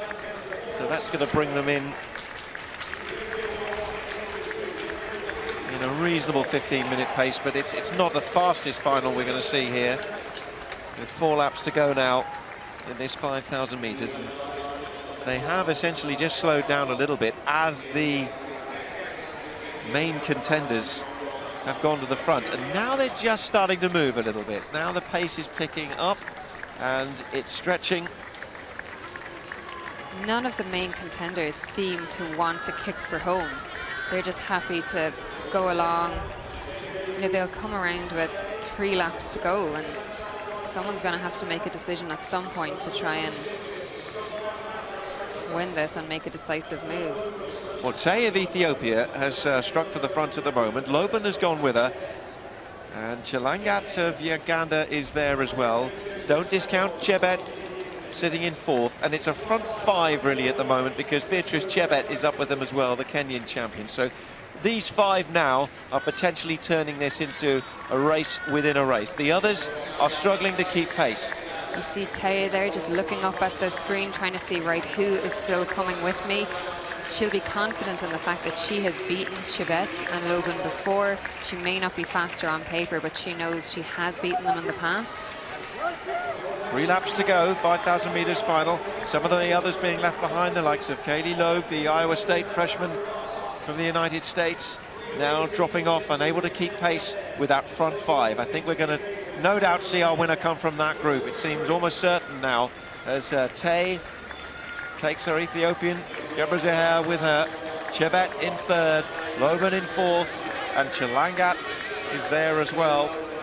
So it's shaping up to be an African battle between the 2 Ethiopians, the 2 Kenyans, and Chilangat of Uganda, with 1,000 meters to go now in this first track final, the 5,000 meters final, and Tay leads the way.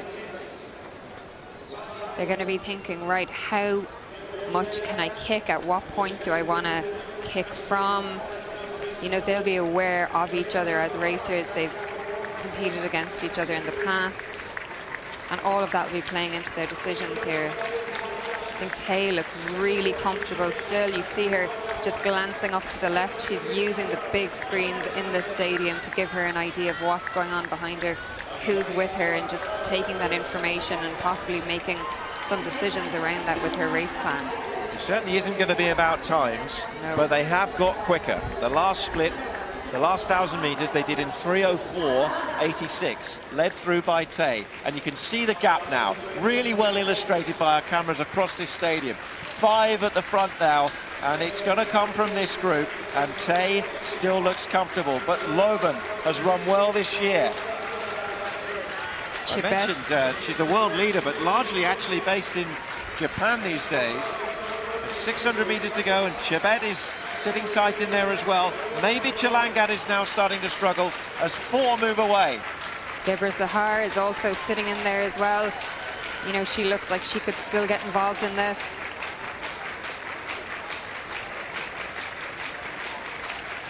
The crowd are getting into it as well on this home straight in the main tribune. There's only 3 medals, so 4 does not go into 3, so they're going to have to, 1 lap to go, one person's going to miss out in the podium. Who will it be?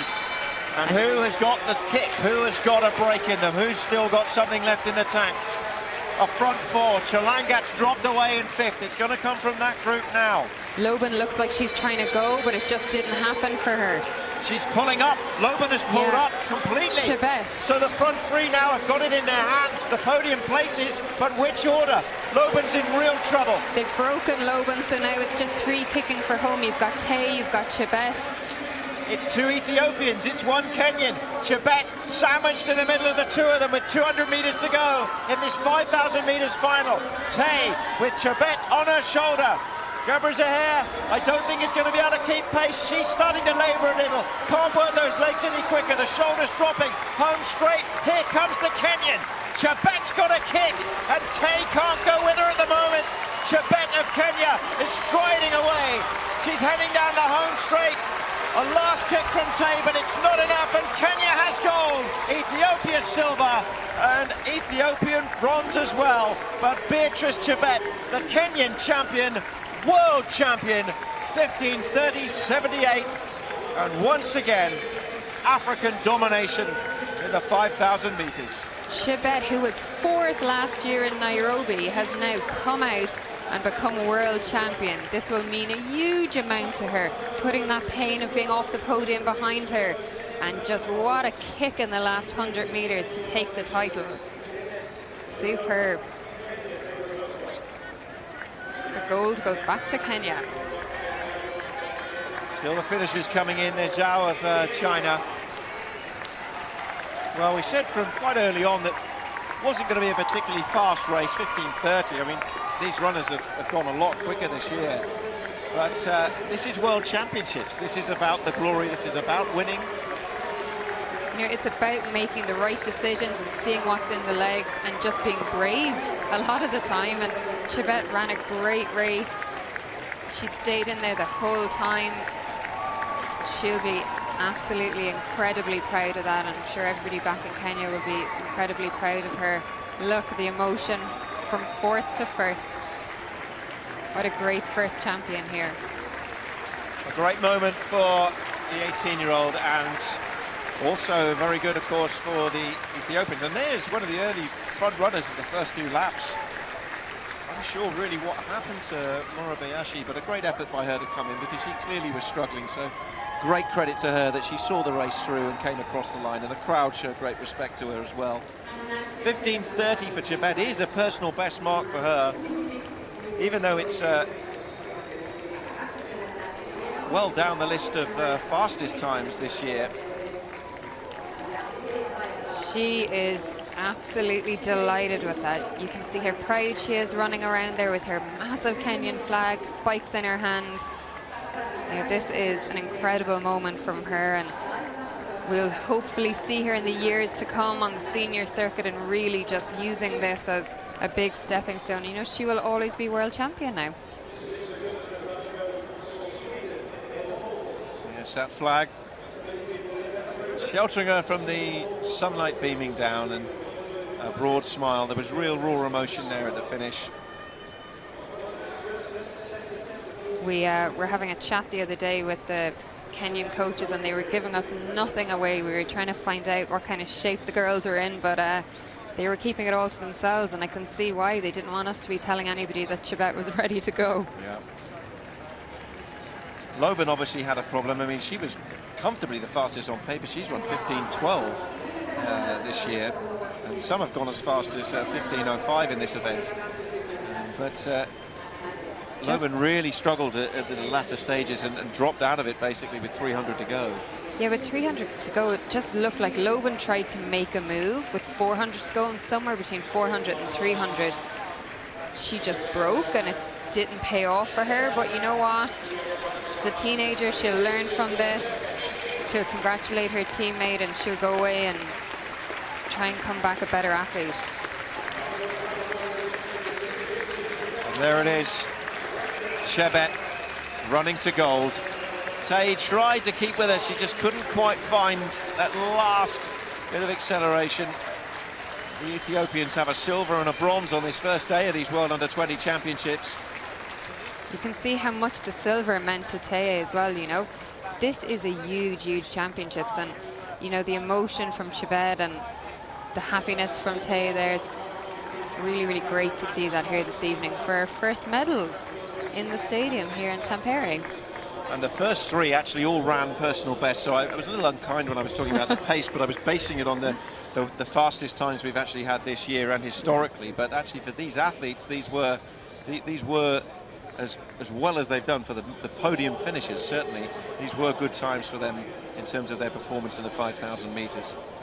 And there it is again as we watch Loban, and just everything stopped for her, and it absolutely seemed to hit the wall.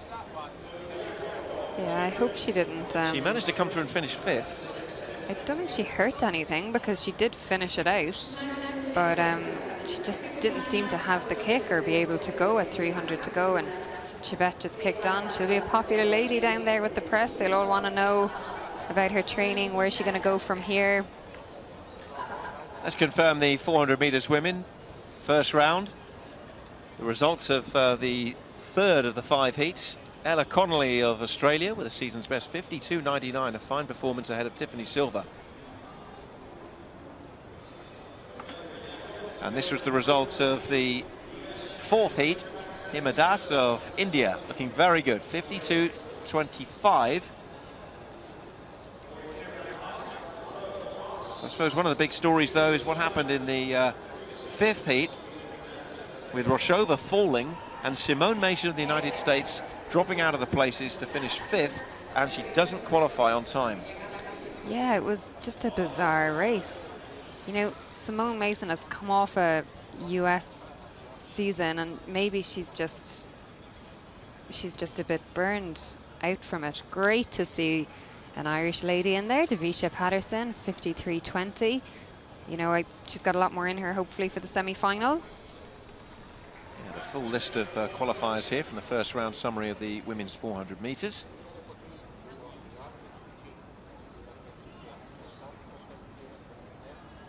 .54.96 for Kaufman was the slowest qualifying time, but it was an automatic qualifier in her race.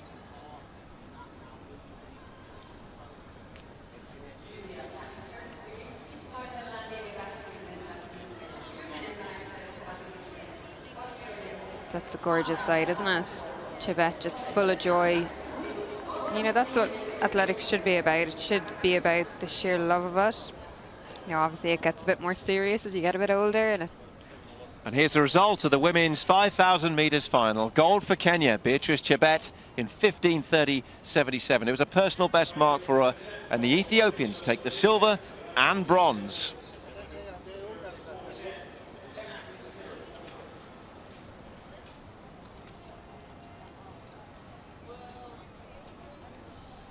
Beautiful view down as we look at the lakes, the Buhayavi and the Nasiyavi.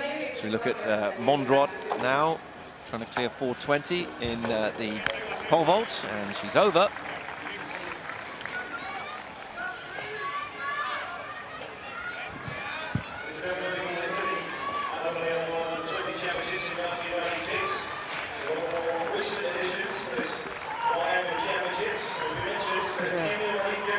Very confident clearance from Mondrot.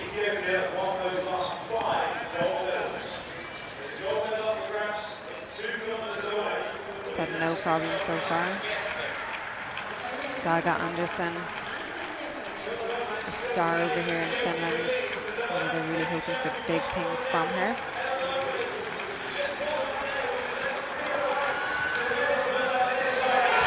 No problem. Really taking all that support and using it over 4:20. So 4:25 is automatic qualification, and that's very safe over 4:20 there for Saga Anderson. Has picked up a couple of fourth places at major championships, and will be looking to rewrite that position.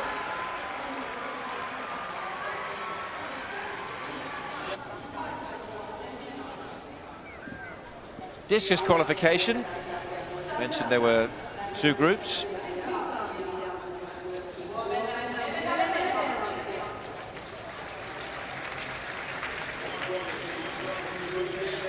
You know, in this qualification, the ladies will be looking at, right, 53 meters is the automatic qualification. The ideal situation is to go out there, nice and warmed up, throw it out once, get your 53 meters, pack the bag, and stroll on home to the hotel. But that's not always what happens, unfortunately. And there's the lineup for Group B in qualifying for the women's discus. It includes Alyssa Wilson of the United States, who is the first United States athlete to compete in 3 throwing events at a global championships. We'll also see her in the shot put and also in the hammer.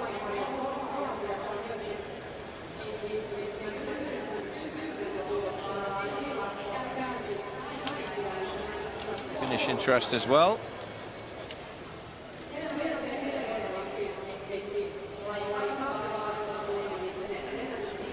Nivelati.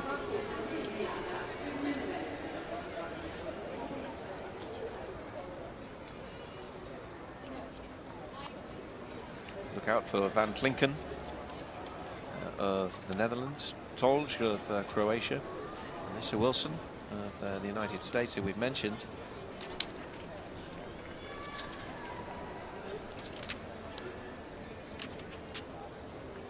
there's always conversations in athletics, you know, with young athletes around specialization and, you know, when should you just pick one event. So it's really interesting to see Wilson here doing 3, you know. And we've set that up, and we can also set up the shot-put final, which will include the world leader in 2018, Carl Bligno of South Africa. But he will come under sustained pressure to take gold from the likes of Adrian Piperi of the United States. Those top lists, you know, we were saying earlier at the morning session, because these guys qualified this morning, are slightly deceptive because some of these throwers have been throwing the heavier shot during the season, and this is a lighter shot because it's under 20. So they. Jordan West of the United States. Since April, Carl Bligno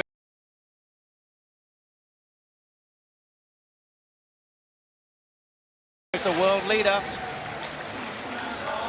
And from Ukraine, Artem Levchenko.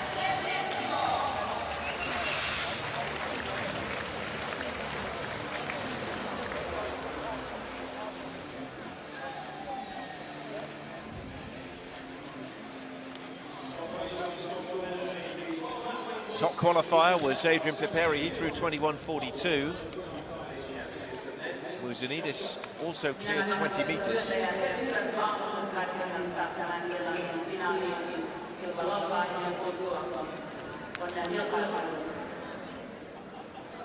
What a great way for these shot putters to come out, you know, like rock stars into this stadium. Such a super opportunity, this competition, for these athletes. Like, when else in their careers up to this point would they ever have had that kind of an introduction? I would say maybe at the under-18s, a little bit for 1 or 2 of them, but for the vast majority of them, this is a whole new experience. That's right. I think those who were in Kenya will certainly have learned from the experience by the sheer size of the crowds. There was 60,000 in towards the end of the week. Uncharted territory, really, for an age group event. So some of them will have had some of that experience. Others, of course, won't have. But certainly, all the show that comes along with it now, part of the learning experience for them.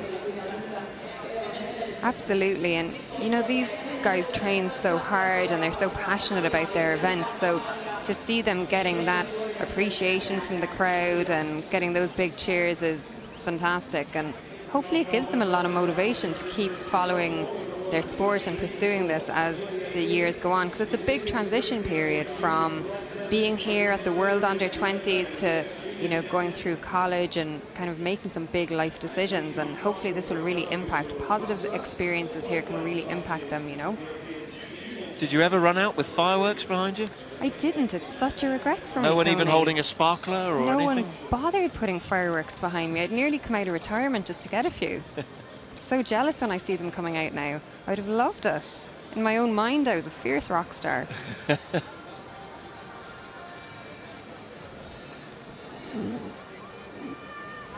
Well, there's Chebet, the Belarusian.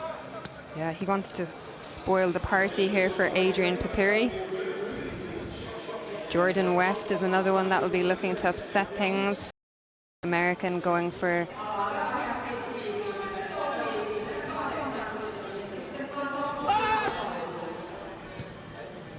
That's out around 19 meters to start things off. He threw that this morning as well in meters and 17 with his first throw. Should be a cheer coming next. Arrow, a big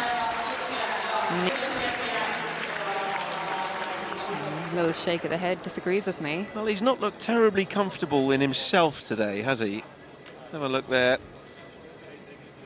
Using the rotating style, I think, who's the world leader this year, who tends to get stronger as the decathlon continues.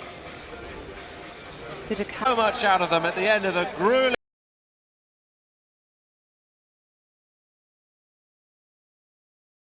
first day in warm conditions, but Beckman has absolutely stormed to victory in that one. he is delighted with that. Look at its carnage down there after that 400 meters. Bodies everywhere on the track. That hurt these decathletes at the end of the day, but they put absolutely everything into it. And Beckman has sliced more than a second off his personal best in this competition. Massive 48.92. 4:20 was the best we saw. And Benito of Spain qualifying with 4:10.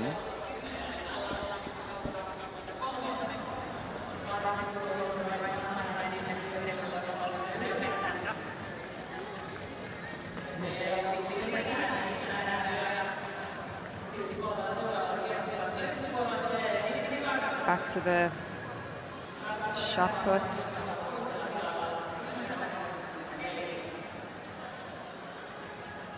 Karpuk patiently waiting to get in the circle.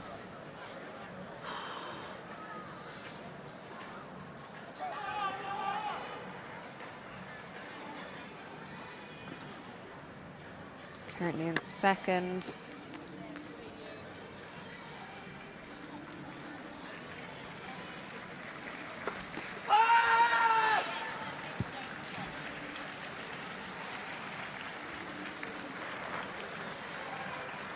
That won't get him into first.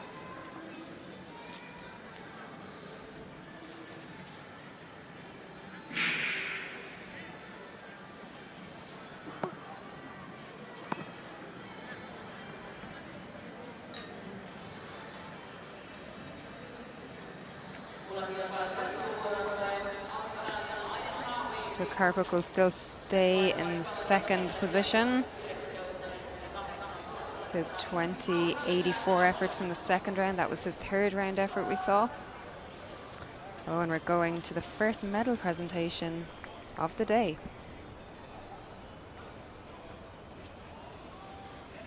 Yeah, 5,000 meters. The medal ceremony for the 5,000 meters women. Hyvät naiset ja herrat, naisten 5,000 metrin alkuteija.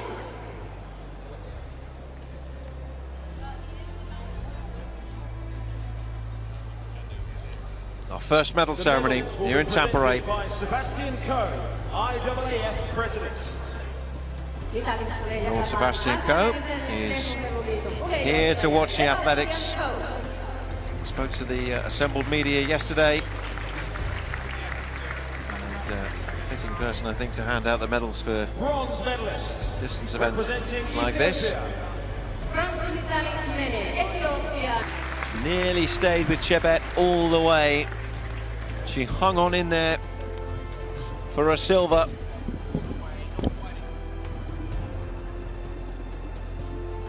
(15:30.87), another personal best, but they couldn't catch this girl. She's done it. Missed out on a medal in Nairobi. She seized the gold here. Beatrice Chebet of Kenya.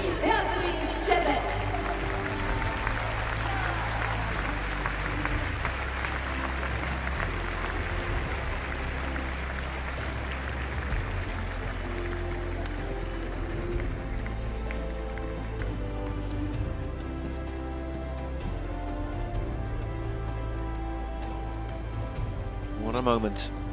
Ladies and gentlemen, Prepare to hear the Kenyan national anthem as we look through the medalists. Hyvä yleisö, Kenian kansallislaulut.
Ladies and gentlemen, please acknowledge your World Under-20 Championship. Fireworks on the podium, and she produced some fireworks on the track as well. Beatrice Chebet is the World Under-20 champion here in Finland.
Now back in the Shotput final, here's the American, Piperi.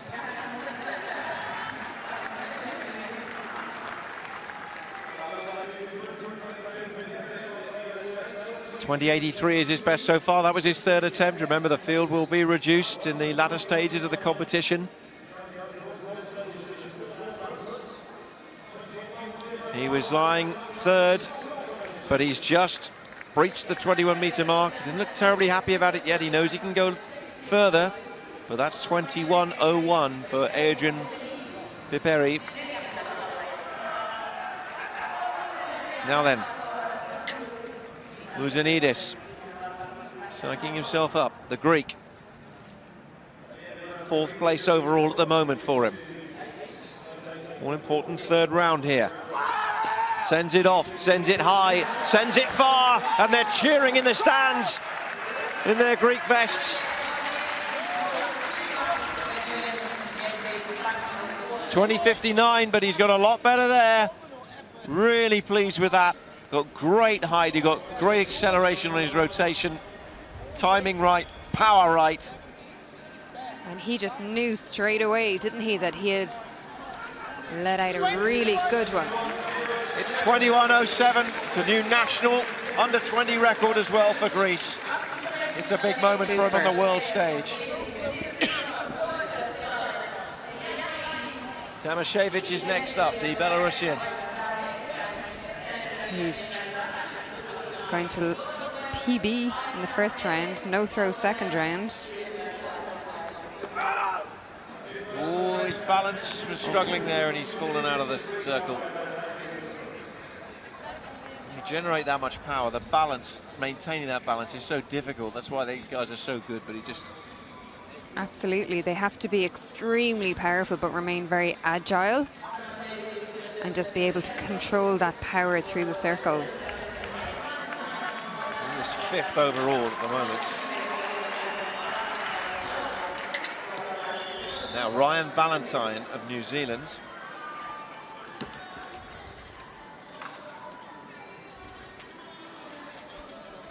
Coached by world champion Tommy Walsh's coach, Dale Stevenson. Bringing through another good Kiwi. One's a little bit shorter though, around the 19-meter mark. And he's actually stepped out of the circle to draw a red flag there. Knew that it wasn't a mark that was going to take him any further in the competition for now. Lying down in 8, so not to be his day.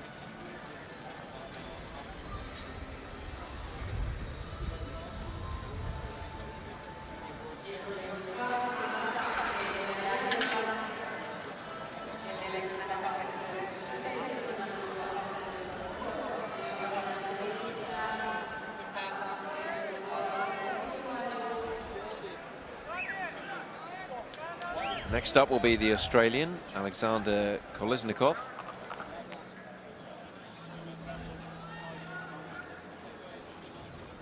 Two Australians in this final, but so far they're in the bottom half of the field.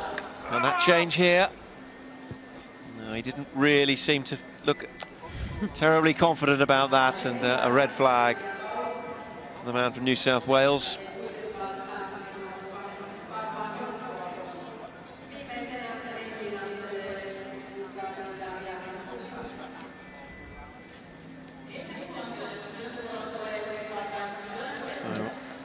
to contemplate 18:28 being his best mark, and Kolesnikov is down in 11th.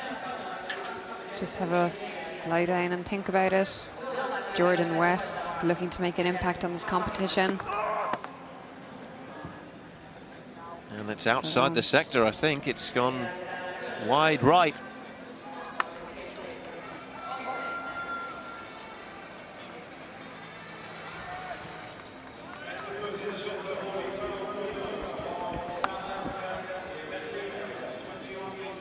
Carl Bligno now will go into the circle.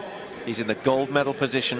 He's thrown 21 meters and 12. It's an 11-centimeter lead over Tampere of the United States. Shaping up to be quite a battle between these two, along with Mouzonidis of Greece. Here's the world leader. He whirled that on, and it's pushed out again towards that 21-meter mark, but not much beyond, I don't think. Similar throw to his last one, I would imagine. But he is really challenging for this title. And considering he hasn't thrown competitively in quite a few months. Yeah, April, really I think, was his last competition. 2087 for him. Yeah. Second round effort, still his furthest, but he's still in the lead. Another big final coming up on the track. It's the men's 10,000 meters.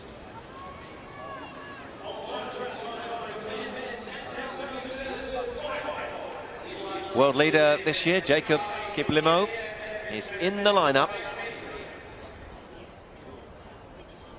Championship record set a couple of years ago in Bydgoszcz by Rogers Quemoy at the Servisa Stadium.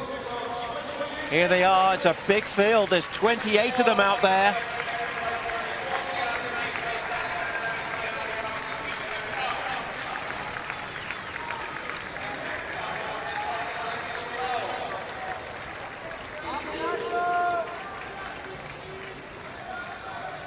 (28 to do 25). When you think of the laps they've got ahead of them. Big group. And once again, this has been an event dominated by the Ethiopians. We look at the lineup for the men's 10,000 meters final. Two names at the top straight away leap out. Ronex Kipruto is looking very, very strong in 2018.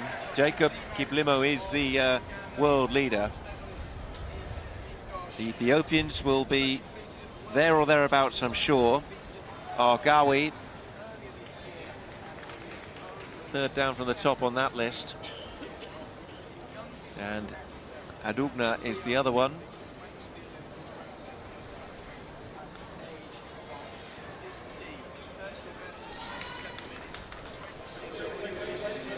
Ronex Kipruto won a 10K road race in New York in April, the fastest ever on US soil, which is an incredible stat for a junior under-20 athlete to have behind them.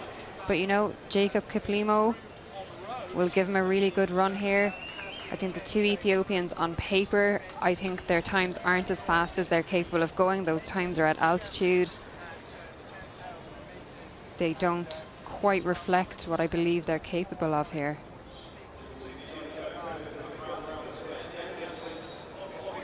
Well, a huge field which will be divided to ensure a smoother possible start as we can get amongst the 28, so they'll be split into two groups of 14.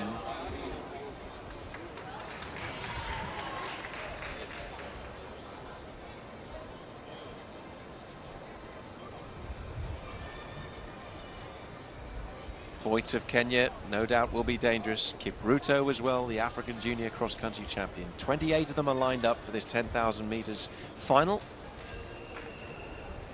This race has historically 8 times it's gone to Kenya, 6 times to Ethiopia, twice to Uganda.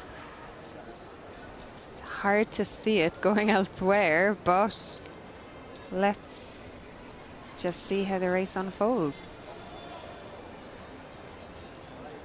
Yes, Kiplimo's best this year is run 27.5 minutes, basically. That was done on the Gold Coast back in April. There he is, the Ugandan. He was a bronze medalist in Bydgoszcz, although he's just to the left there as we look at Kipruto as well, the African junior cross-country champion. And there is Kiplimo, world leader, 2018. Gives the crowd a wave. Another Kenyan, Solomon Kiplimo Boit. Finished second to Kipruto at the Kenyan trials. And Debru of Eritrea could be a contender here as well.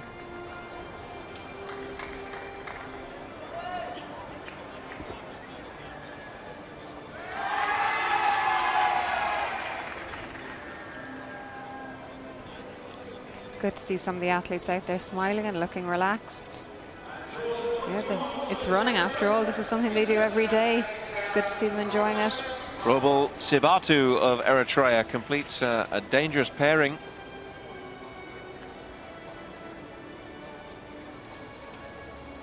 He's among the leading runners in the world this year on times. But in moments like this, they're not really thinking about times. They're thinking about titles, they're thinking about the tactics and the near half an hour of running that's ahead of them. It's our second final on this opening day on the track of the World Under-20 Championships. It is the men's 10,000 meters, and in two massed groups of 14, they go off, separated at the moment, and then they'll break on the back straight, and they'll come together in quite a pack, and there's sure to be some sharp elbows needed in there. There's sure to be some tactics. People are going to need to stand their ground, watch their feet. And straight from the outset, the Ugandan world leader, Kiplimo, has gone to the front. He stands out in a bright yellow Ugandan vest. And immediately he's up there, and Kipruto has joined him. So straight out from the bat, we've got two of the leading contenders right at the front in the early stages of this 10,000 meters final. No hanging around by Jacob Kiplimo. Obviously doesn't want to get into any trouble in the middle of the pack, just going out in front. He's got a lot of company. And a lot of laps, 24 of them still to go. That Kiplimo story is really fascinating to reflect on. Actually went to the Rio Olympics in 2016. It was still a 15-year-old at the time. He's got great international pedigree, though, for someone who is so young. He's 17 years of age now. He finished fourth on the Gold Coast at the Commonwealth Games earlier this year.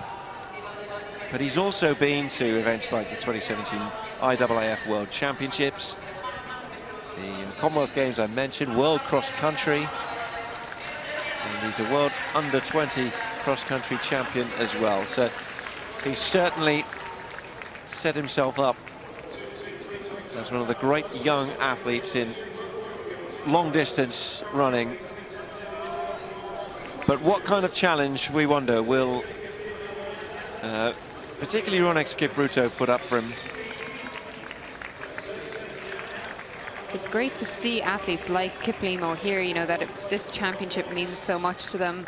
They've already been on the senior circuit, but they want this title. They want to be the best amongst athletes of their age. They want to take this home. Illustration of just how things are panning out, even in the very, very early stages of this race.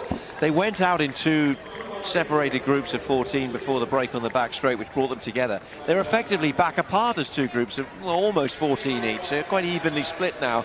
They'll go down the back straight with one big group, then just a couple hanging around in the middle, and then there's another group already at the tail of the field. They've gone through 1,000 meters in 2 minutes 50:41.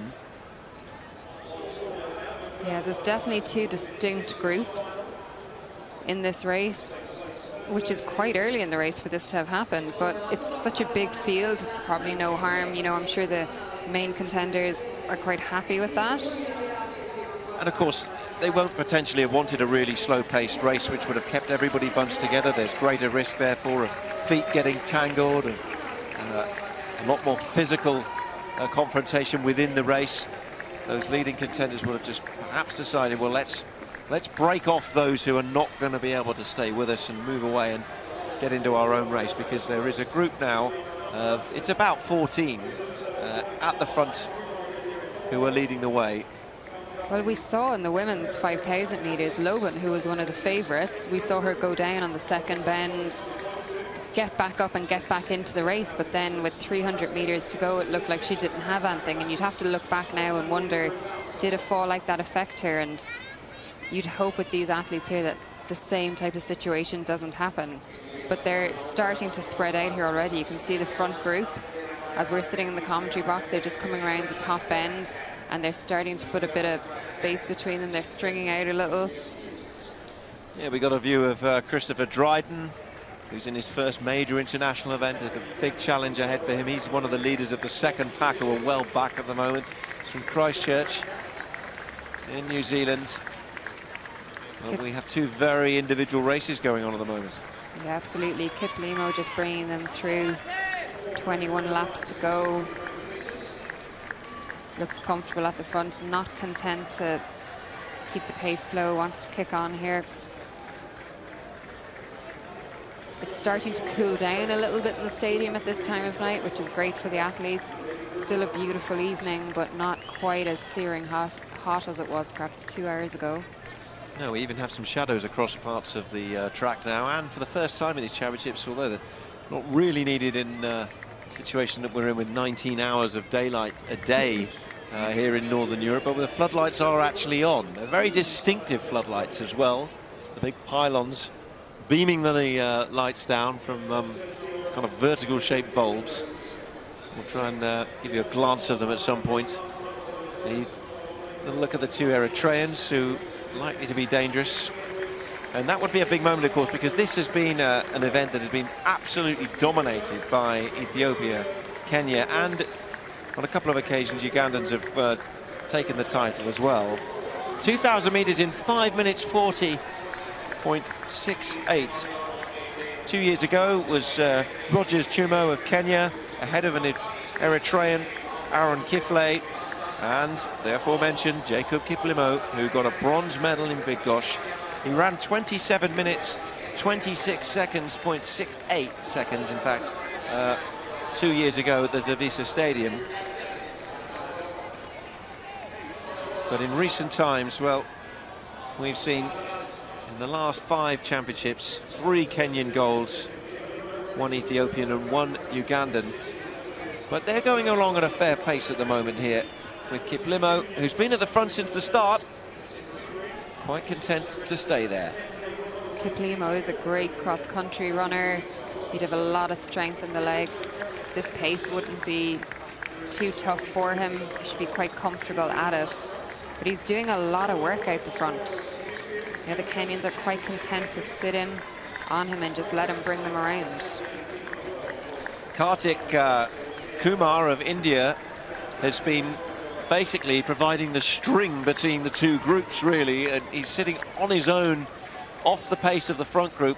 The front group now, though, has paced out to 8. So out of the 28, already 8 are stretching them, and Kiplimo is still pushing them, and he's staying and sending out the message to them, right, this is how I'm going to race this one, this final. I'm here for gold, so you're going to have to keep pace with me if you want to set up a race at the end. But we have the 2 Eritreans, the 2 Ethiopians, the 2 Kenyans, and the Ugandan, all in that front group. For the athletes in this who aren't necessarily contending for, you know, top 3, top 8 positions, sorry, we're just seeing Jordan West here on our screens. I think that was his 4th attempt. Was indeed. He's in 6th position, so he goes into round 4 with a foul. Much of the same as round 3, so no progress for Jordan West, still sitting in 6th. But I was saying, with these athletes, you know, you have obviously the real elite at the top who are going to win top 3, top 8, but outside of that, there's a lot of other athletes in this field who are strung out, and what they don't want to do is find themselves in no man's land. You don't want to be loose somewhere where you're not close enough to a group to really be pulled through, because it's a lot of laps, and it can get quite lonely out there trying to bring yourself through them. So I'm just looking around, seeing where the bunches are, who's together. Even if you just have one other athlete with you to work off through this distance race, it's really important not to get isolated. Well, the last 1,000 meters, he's picked up the pace again, Kiplimo at the front. They've just gone through that last 1,000 in 2 minutes 44.75. So this is a fair pace he's taking them at the moment. They're averaging 2:48 among the front runners now per 1,000 meters. You see the two Ethiopian athletes still look comfortable in there. Look like they're communicating a little bit with each other. You wonder how much before the race they talked about their game plan, how much they'll work together. Back to the men's shot put. Karpuk with effort. Is this number 4 for him? Absolutely, here he goes. He'll be looking to get further than his 20.84. Getting to the business end of this men's shot put. Red flag, unfortunately. Frustration in round 4 for Karpuk. Back to the track. Jacob Kiplimo still is looking for a little bit of help, I think, from Yes, he's got Kiplangat there. We haven't really talked much about him, but he's the other Ugandan who was a finalist in Big Gosh actually a couple of years ago. And he looked around his shoulder and said, right, my friend, do you want to join me here and just take this pace up for a minute? So Kiplimo just slips back into the group now. Now, whether that's an indication that he's really pushed it hard over 3,600 meters, that will be interesting to see, because in dropping into the pack, Kipruto's now threatened to break away, and so Kiplimo is having to respond to that, and he is doing so.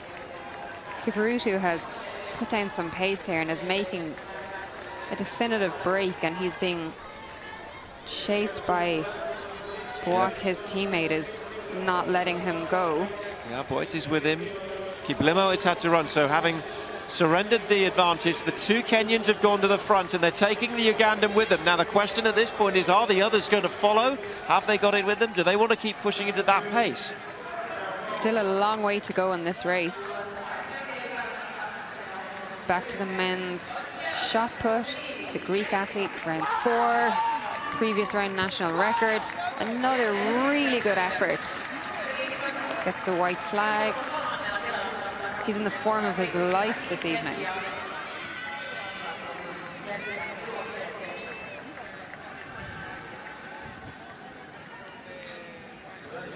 He's just really getting consistent. 20.84, not further than his 21.07 national record, but still very, very solid.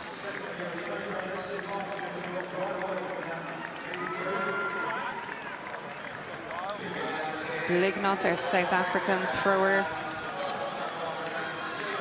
who's our leader. What will he do here for his 4th round effort? He's the world leader as well this year.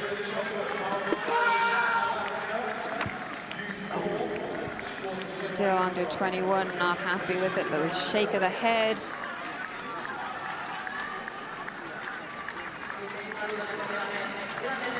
getting that line between being so aggressive and letting the technique go a little bit. You know, it's a really technical event, the shot put, and these guys have to put a lot of different elements together to really nail it.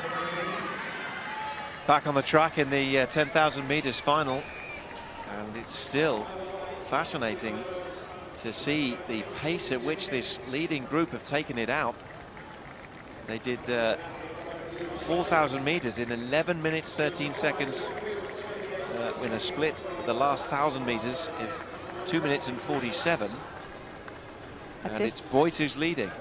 At this stage, you'd have to say that Jacob Kiplimo, he's lost the support of his teammate, but he looks fairly comfortable anyway. You saw him looking for a bit of support a couple of laps back.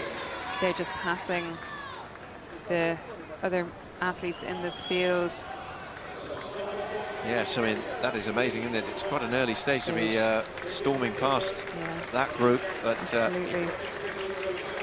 But this race is going to be one of the classiest of this championships. You know, when you have an athlete entered who has a record like that. Ronex Kipruto, at a senior level, he's very impressive. So for him to be running at his age group, it was always going to be incredibly impressive. Well, they'll go through 5,000 meters shortly, and we'll get an indication of just how quickly they're going. It's the two Kenyans at the front, followed by Kiplimo of Uganda. And the two Ethiopians at the moment are hanging on in there. Yeah, I wouldn't write off these Ethiopians yet. You know, they've run their times at altitude. They should find this easier than racing at altitude. And they're a slight unknown quantity. 13 minutes 57 seconds for the 5,000 meters to the halfway point. World leading time this year, 27 minutes 30 from Kiplimo. And in Australia early this year, championship record is 27:25, set by Rogers Gwemoyo of Kenya on the way to victory in Bydgoszcz a couple of years ago. But now they're starting to spread again. And Kipruto is pushing on, and Kiplimo going with him, so is Boyd. This is a serious pace by Kipruto. He's really testing Jacob Kiplimo to see can he stick with him. Kiplimo is responding well. Well, athletes strewn all over the track now.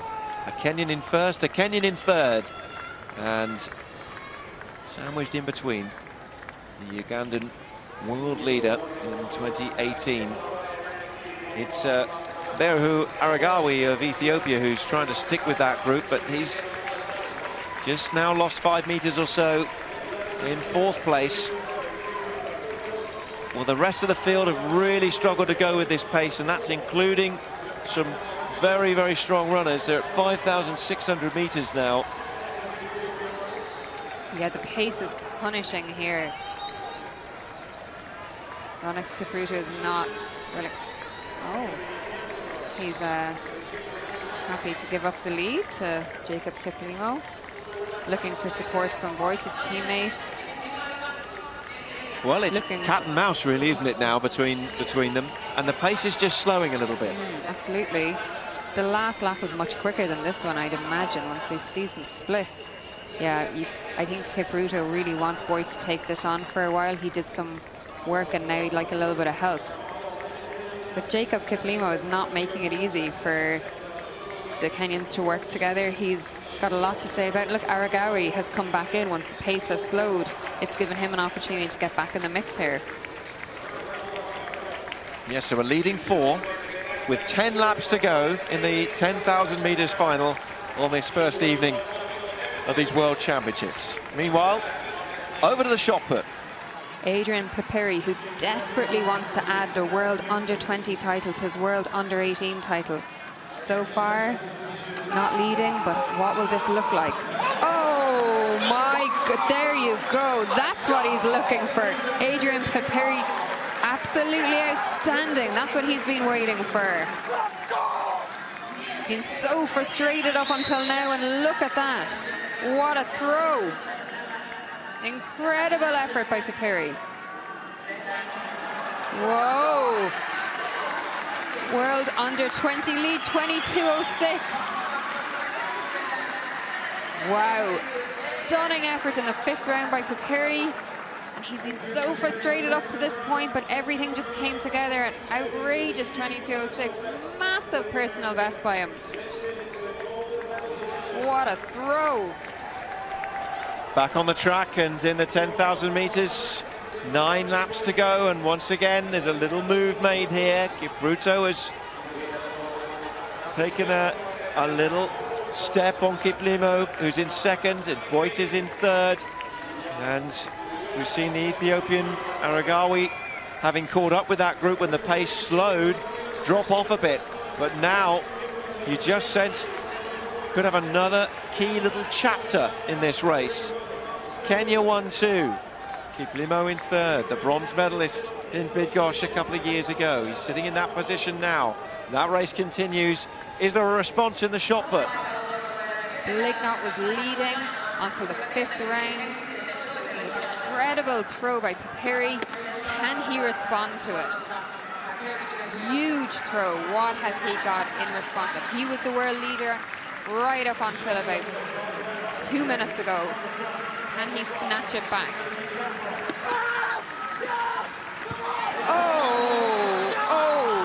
He has gone very close. Gets the white. What a response from Blignat. He is not going to go away easy. Papiri looking on. This is coming right down to the wire between these two men. 22:07, the tiniest margin. Can you believe it? What? Incredible, snatching it away by 1 centimetre. How's that for a response to Papiri? Look at the concentrated look on his face. He has one more throw to snatch this back. He really wants to add a world title to his world under-18 title. This is an incredible shot put. And it's shaping up to be a fascinating 10,000 meters, because Kipruto really did turn the gas on in the last 1,000 meters. He went through that in 2 minutes 38.76 seconds, and he's stretching out now, and Kiplimo is having to work really hard to try and stay with him. There are 7 laps to go in the 10,000 meters final, and Ronex Kipruto, the African junior cross-country champion, is trying to break the rest of them now. And can Kiplimo respond? Look at Kipruto, he's really moving down that back straight. Kipruto is just trying to turn the screw here on Jacob Kiplimo. Trying to see can Kiplimo respond, can he go with them? Well, he's trying. Trying really hard. It doesn't look like the gap is increasing. It's hard to tell with the other athletes, but yeah, Ronex Kipruto is a class athlete, and he is showing that here. But Jacob Kiplimo is not giving this one up easily. And you wonder, Kipruto, this is a race of phases, of passages, of slower paced moments, of faster pace, and he's certainly gone very fast in the last few minutes. As he goes into the shaded area of the track, you can see the floodlight pylon beaming down over the top of the athletes now. He's got 6 laps to go, 7,600 meters complete at the 10,000. They can feel the end in sight, but there's a few twists and turns potentially to come, depending on if Kiplimo can haul Kipruto in. Kipruto, remember we were talking at the very start of this race, who ran an amazing 10K in Central Park, the quickest ever done on US soil earlier this year. They really like what they're seeing from him. Yeah, Kipruto is an outstanding athlete, but you know, Jacob Kiplimo is not going away here. He hasn't increased that gap that he put in. Jacob Kiplimo is really trying to close that in, and Ronex Kipruto is gonna have to work really hard to keep that gap, because I would say, if anything, Jacob Kiplimo is closing slightly on him. You know, still 5 laps to go here. And what they have done, of course, is they've opened up quite a considerable gap now over the athletes in 3rd and 4th. Solomon Kiplimo-Boit of Kenya is back in 3rd place at the moment, and Aragawi of Ethiopia is in 4th. They have 2,000 meters to go, and they did the last kilometer in 2:42.51. Neither of them seem to be reducing their pace. The gap is staying the same. You just wonder, will either of them falter at this point? Ronex Kipruto has everything to run for here. He's put in a really good surge a couple of laps back and got himself quite a nice lead. I think he's actually going again here around the top bend. Mindful of the times that we're looking at here. The world lead this year, 27:30.25 by Kiplimo. The championship record is 27:25. And the world under-20 record, 26:41 from Wanjiro, which has stood for 13 years. Ronex Kipruto is marching on with 4 laps to go, a 65-second lap from the leader.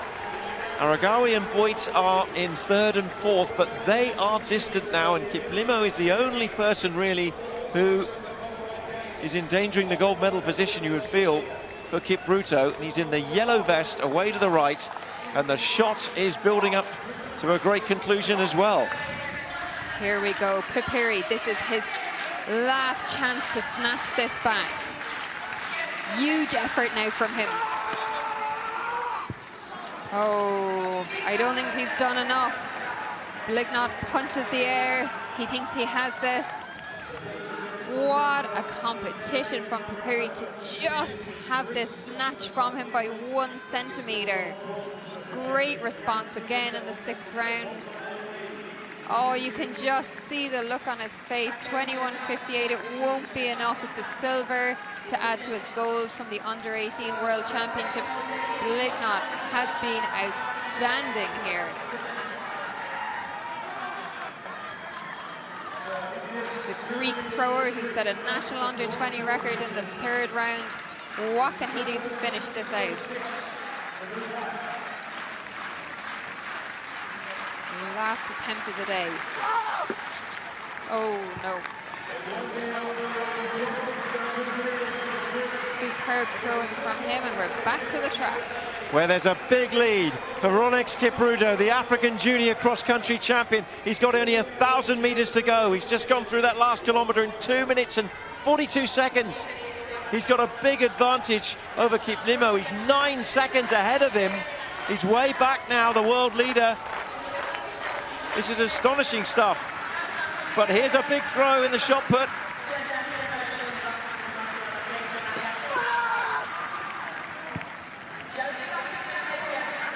What an outstanding effort. The tiniest of margins separating these two men, 22.06 to 22.07. Outstanding by the South African Blignot, and he has won the world Under-20 crown. And in the 10,000 meters final, we're closing in on the final stages. Don't be fooled by what you see there, because that's the man who's way ahead of the rest. Kipruto, Roneks Kipruto, what a year he's having, and he can allow himself to look over his shoulder, because when he does so, he'll see that that's the man in 2nd place, the world leader, Jacob Kiplimo. But he's well back. It was a 9-second lead. You see a hint of a smile there from Kipruto. He knows that he's broken Jacob Kiplimo. He can enjoy this last lap, just bring home his victory. Marching on, and he hits the bell, 26.20. And this is going to be a fast time in this championship and in this year. If he chooses to push it hard in this last 400 meters, or is he just going to enjoy it? The bell ringing for them, but it's a big lead, and it's Roneks Kipruto. There's Aragawi, one of the Ethiopians, who is taking the bell as well. 400 meters left for him, but look at this procession it's turned into for Roneks Kipruto, the Kenyan. 8 times they have won the gold in the 10,000 meters, and that is about to become 9 in this 17th edition of the World Under-20 Championships. He's pushing it hard. The world lead this year, 27.5. The championship record, 27.25. Kipruto's finding some extra pace. He's striding down the home straight. He's striding away to a gold medal for Kenya. And look at the clock, 27.19. It's a championship record. It's a gold medal. It's brilliant from Roneks Kipruto. As in comes Kiplimo, deposed as the world leader.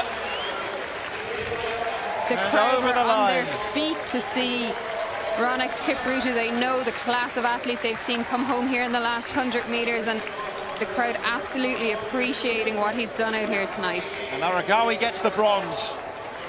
27.19.36, another memorable moment at a World Under-20 Championship. Boyd comes in 4th as well. They were way ahead of the rest of the field. There'll be people out there running for several minutes yet, while this man stands with the Kenyan flag. It's another gold. What a night for the Kenyans at the start of this competition. 5,000 meters gold for the women, now 10,000 meters gold for a new star Ronex Kipruto. Oh, and confusion there for the Eritrean about whether or not he has another lap to go. Oh, yeah, I believe he does. You can understand after that many laps how you would start to get a bit confused. And a lot of respect there between Kipruto and Kiplimo. Well, it was fantastic. Kiplimo, remember, went out really well and tested the field. This was a race within a race very early on between a group of 4 to 6. It then reduced to 4, it reduced to 2, but then it became a story of 1. Ronex Kipruto.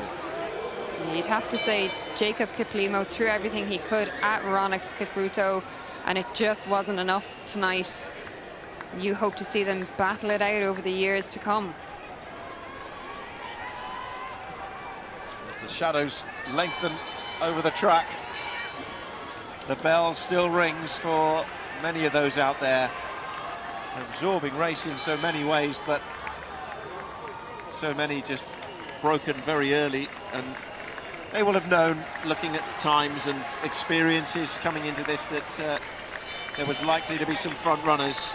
But my goodness me, it was early, wasn't it? It was really early that the front group went away and said goodbye.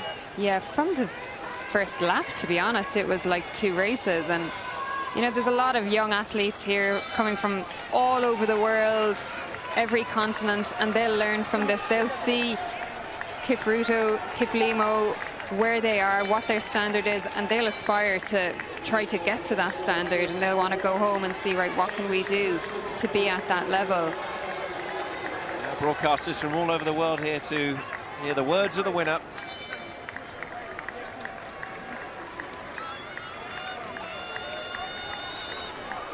Great moment for the Ugandan athlete celebrating with his teammate.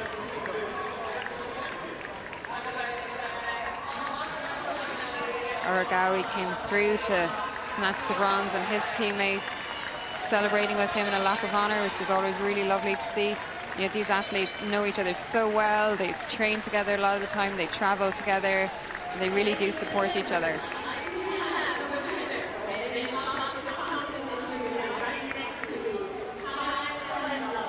No doubt the Kenyan newspapers tomorrow will have pictures of that young man.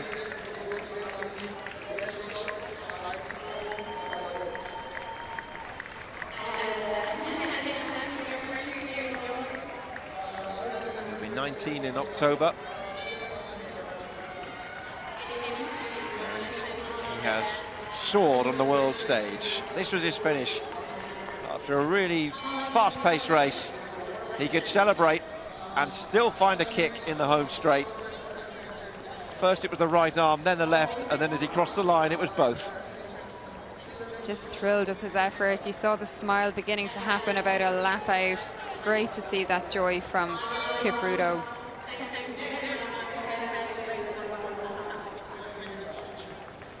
And that 27-21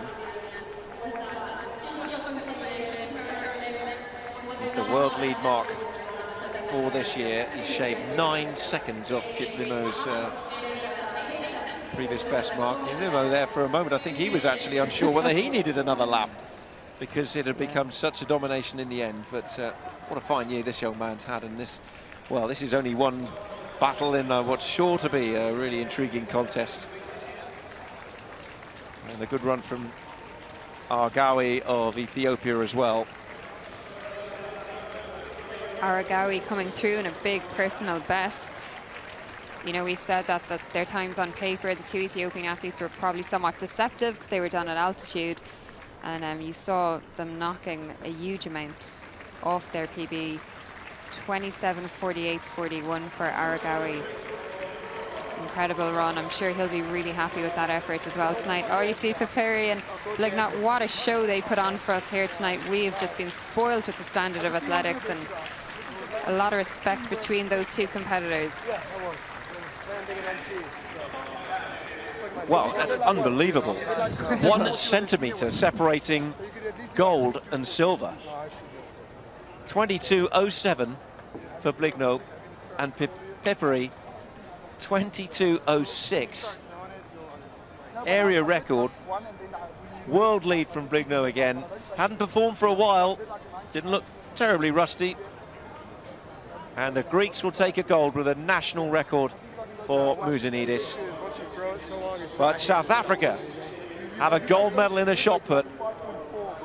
And the Americans have silver. Another area record there for the American athlete for an under-20 record, which is, you know, a Greek record as well, under-20. You know, incredible throwing by these three athletes. I think he's trying to show us his fancy hoodie. Quite like it. Yeah, very nice. Well, you've picked up on the fashion all day, so I'm pleased to see you did so there. There we are, that's the moment. Look at that. That's when he knew he'd won it. Great scenes, great celebrations. Confirmation of the results of the men's shot put. Kyle Blignot of South Africa with a world lead mark of 22.07. The slenderest of margins, but it's enough for gold ahead of Adrian Piperi of the United States of America. Musanidis of Greece with a landmark throw for his country, and he will be on the podium with a bronze medal.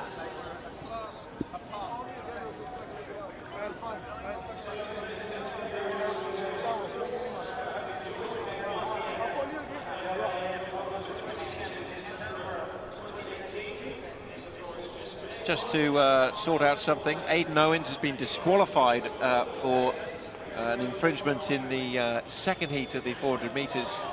So that's the amended result, and that's a big blow to the Puerto Rican.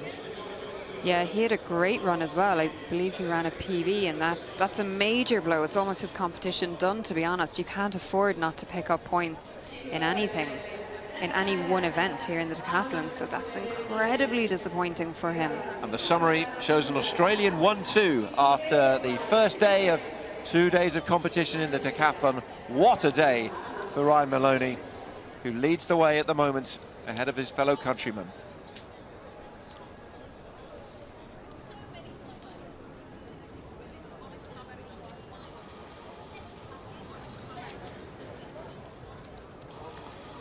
What a day for those Australians. The Dutch athletes looking forward to a good few days ahead. Just wrap up what happened in the women's discus, the qualification from Group B. And success for the Finns, 54.87 for Helena Levelati. Morales of Cuba also threw over 54 meters. Van Klinken of the Netherlands in there. And Alyssa Wilson, remember, taking on battle on 3 fronts in this World Championships among those who qualified. Yes, indeed, in our own country. A glorious night in Northern Europe. The summary now of the full list of qualifiers from the discus, led by the Moldovan Alexandra Emilianov. 57.05. It's a considerable advantage over the rest of the field. If she takes that form into the final, she could well be going home with a gold medal.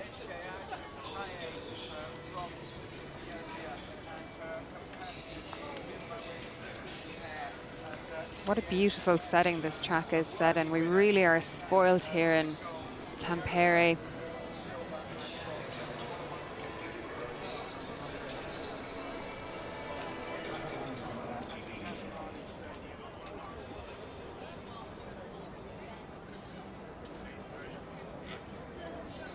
The concluding track action of this first day, and it has been outstanding.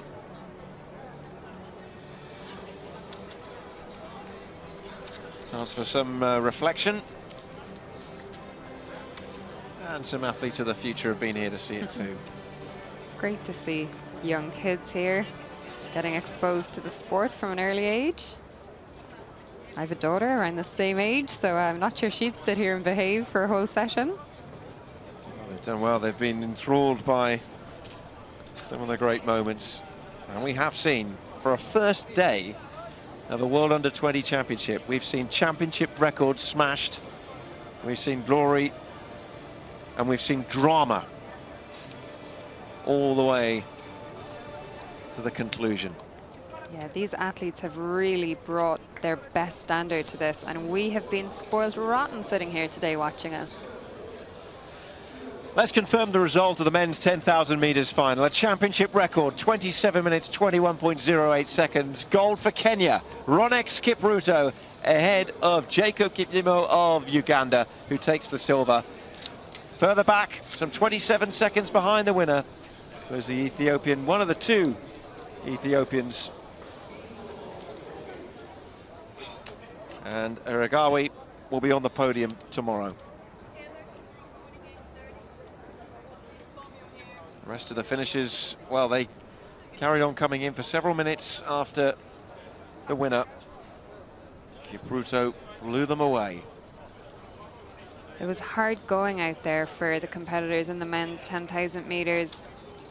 You know, that really, really fast pace set from early on and just trying to survive in that race.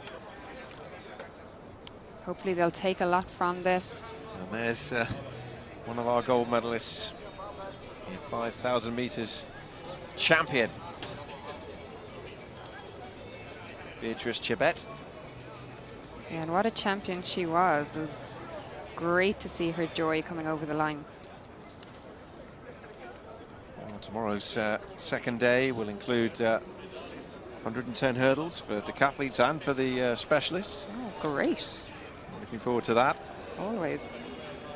And tomorrow night we have the 100 metres final in men and the conclusion of the decathlon as well, which is shaping up to be a really interesting event now. 5 events down. Also finals in the women's javelin, 3,000 metres. And the women's shot put as well. So lots on offer from here in Finland. And let's hope the crowds keep coming back.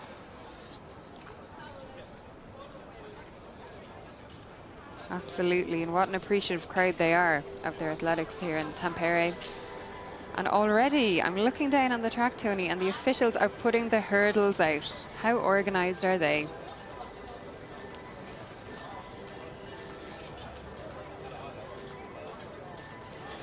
Well, what a day it's been. What a great evening session as officials start to move away and go back to their hotels to reflect on what a great day, but what a great evening of highlights we've had.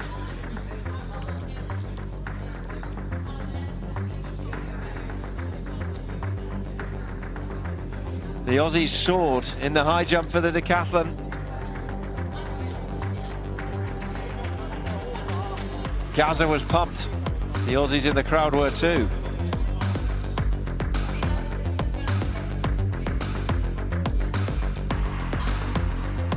Chebet struck home for gold for Kenya. The Finns were cheering on the decathlon.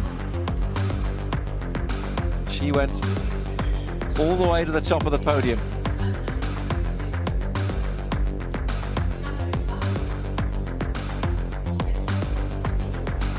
The shot thrilled us, with an American believing he may well have just struck gold with that throw.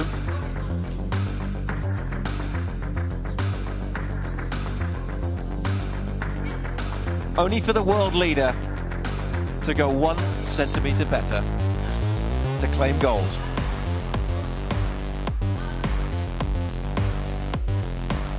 Drama right to the death. South Africans on the board with a gold medal.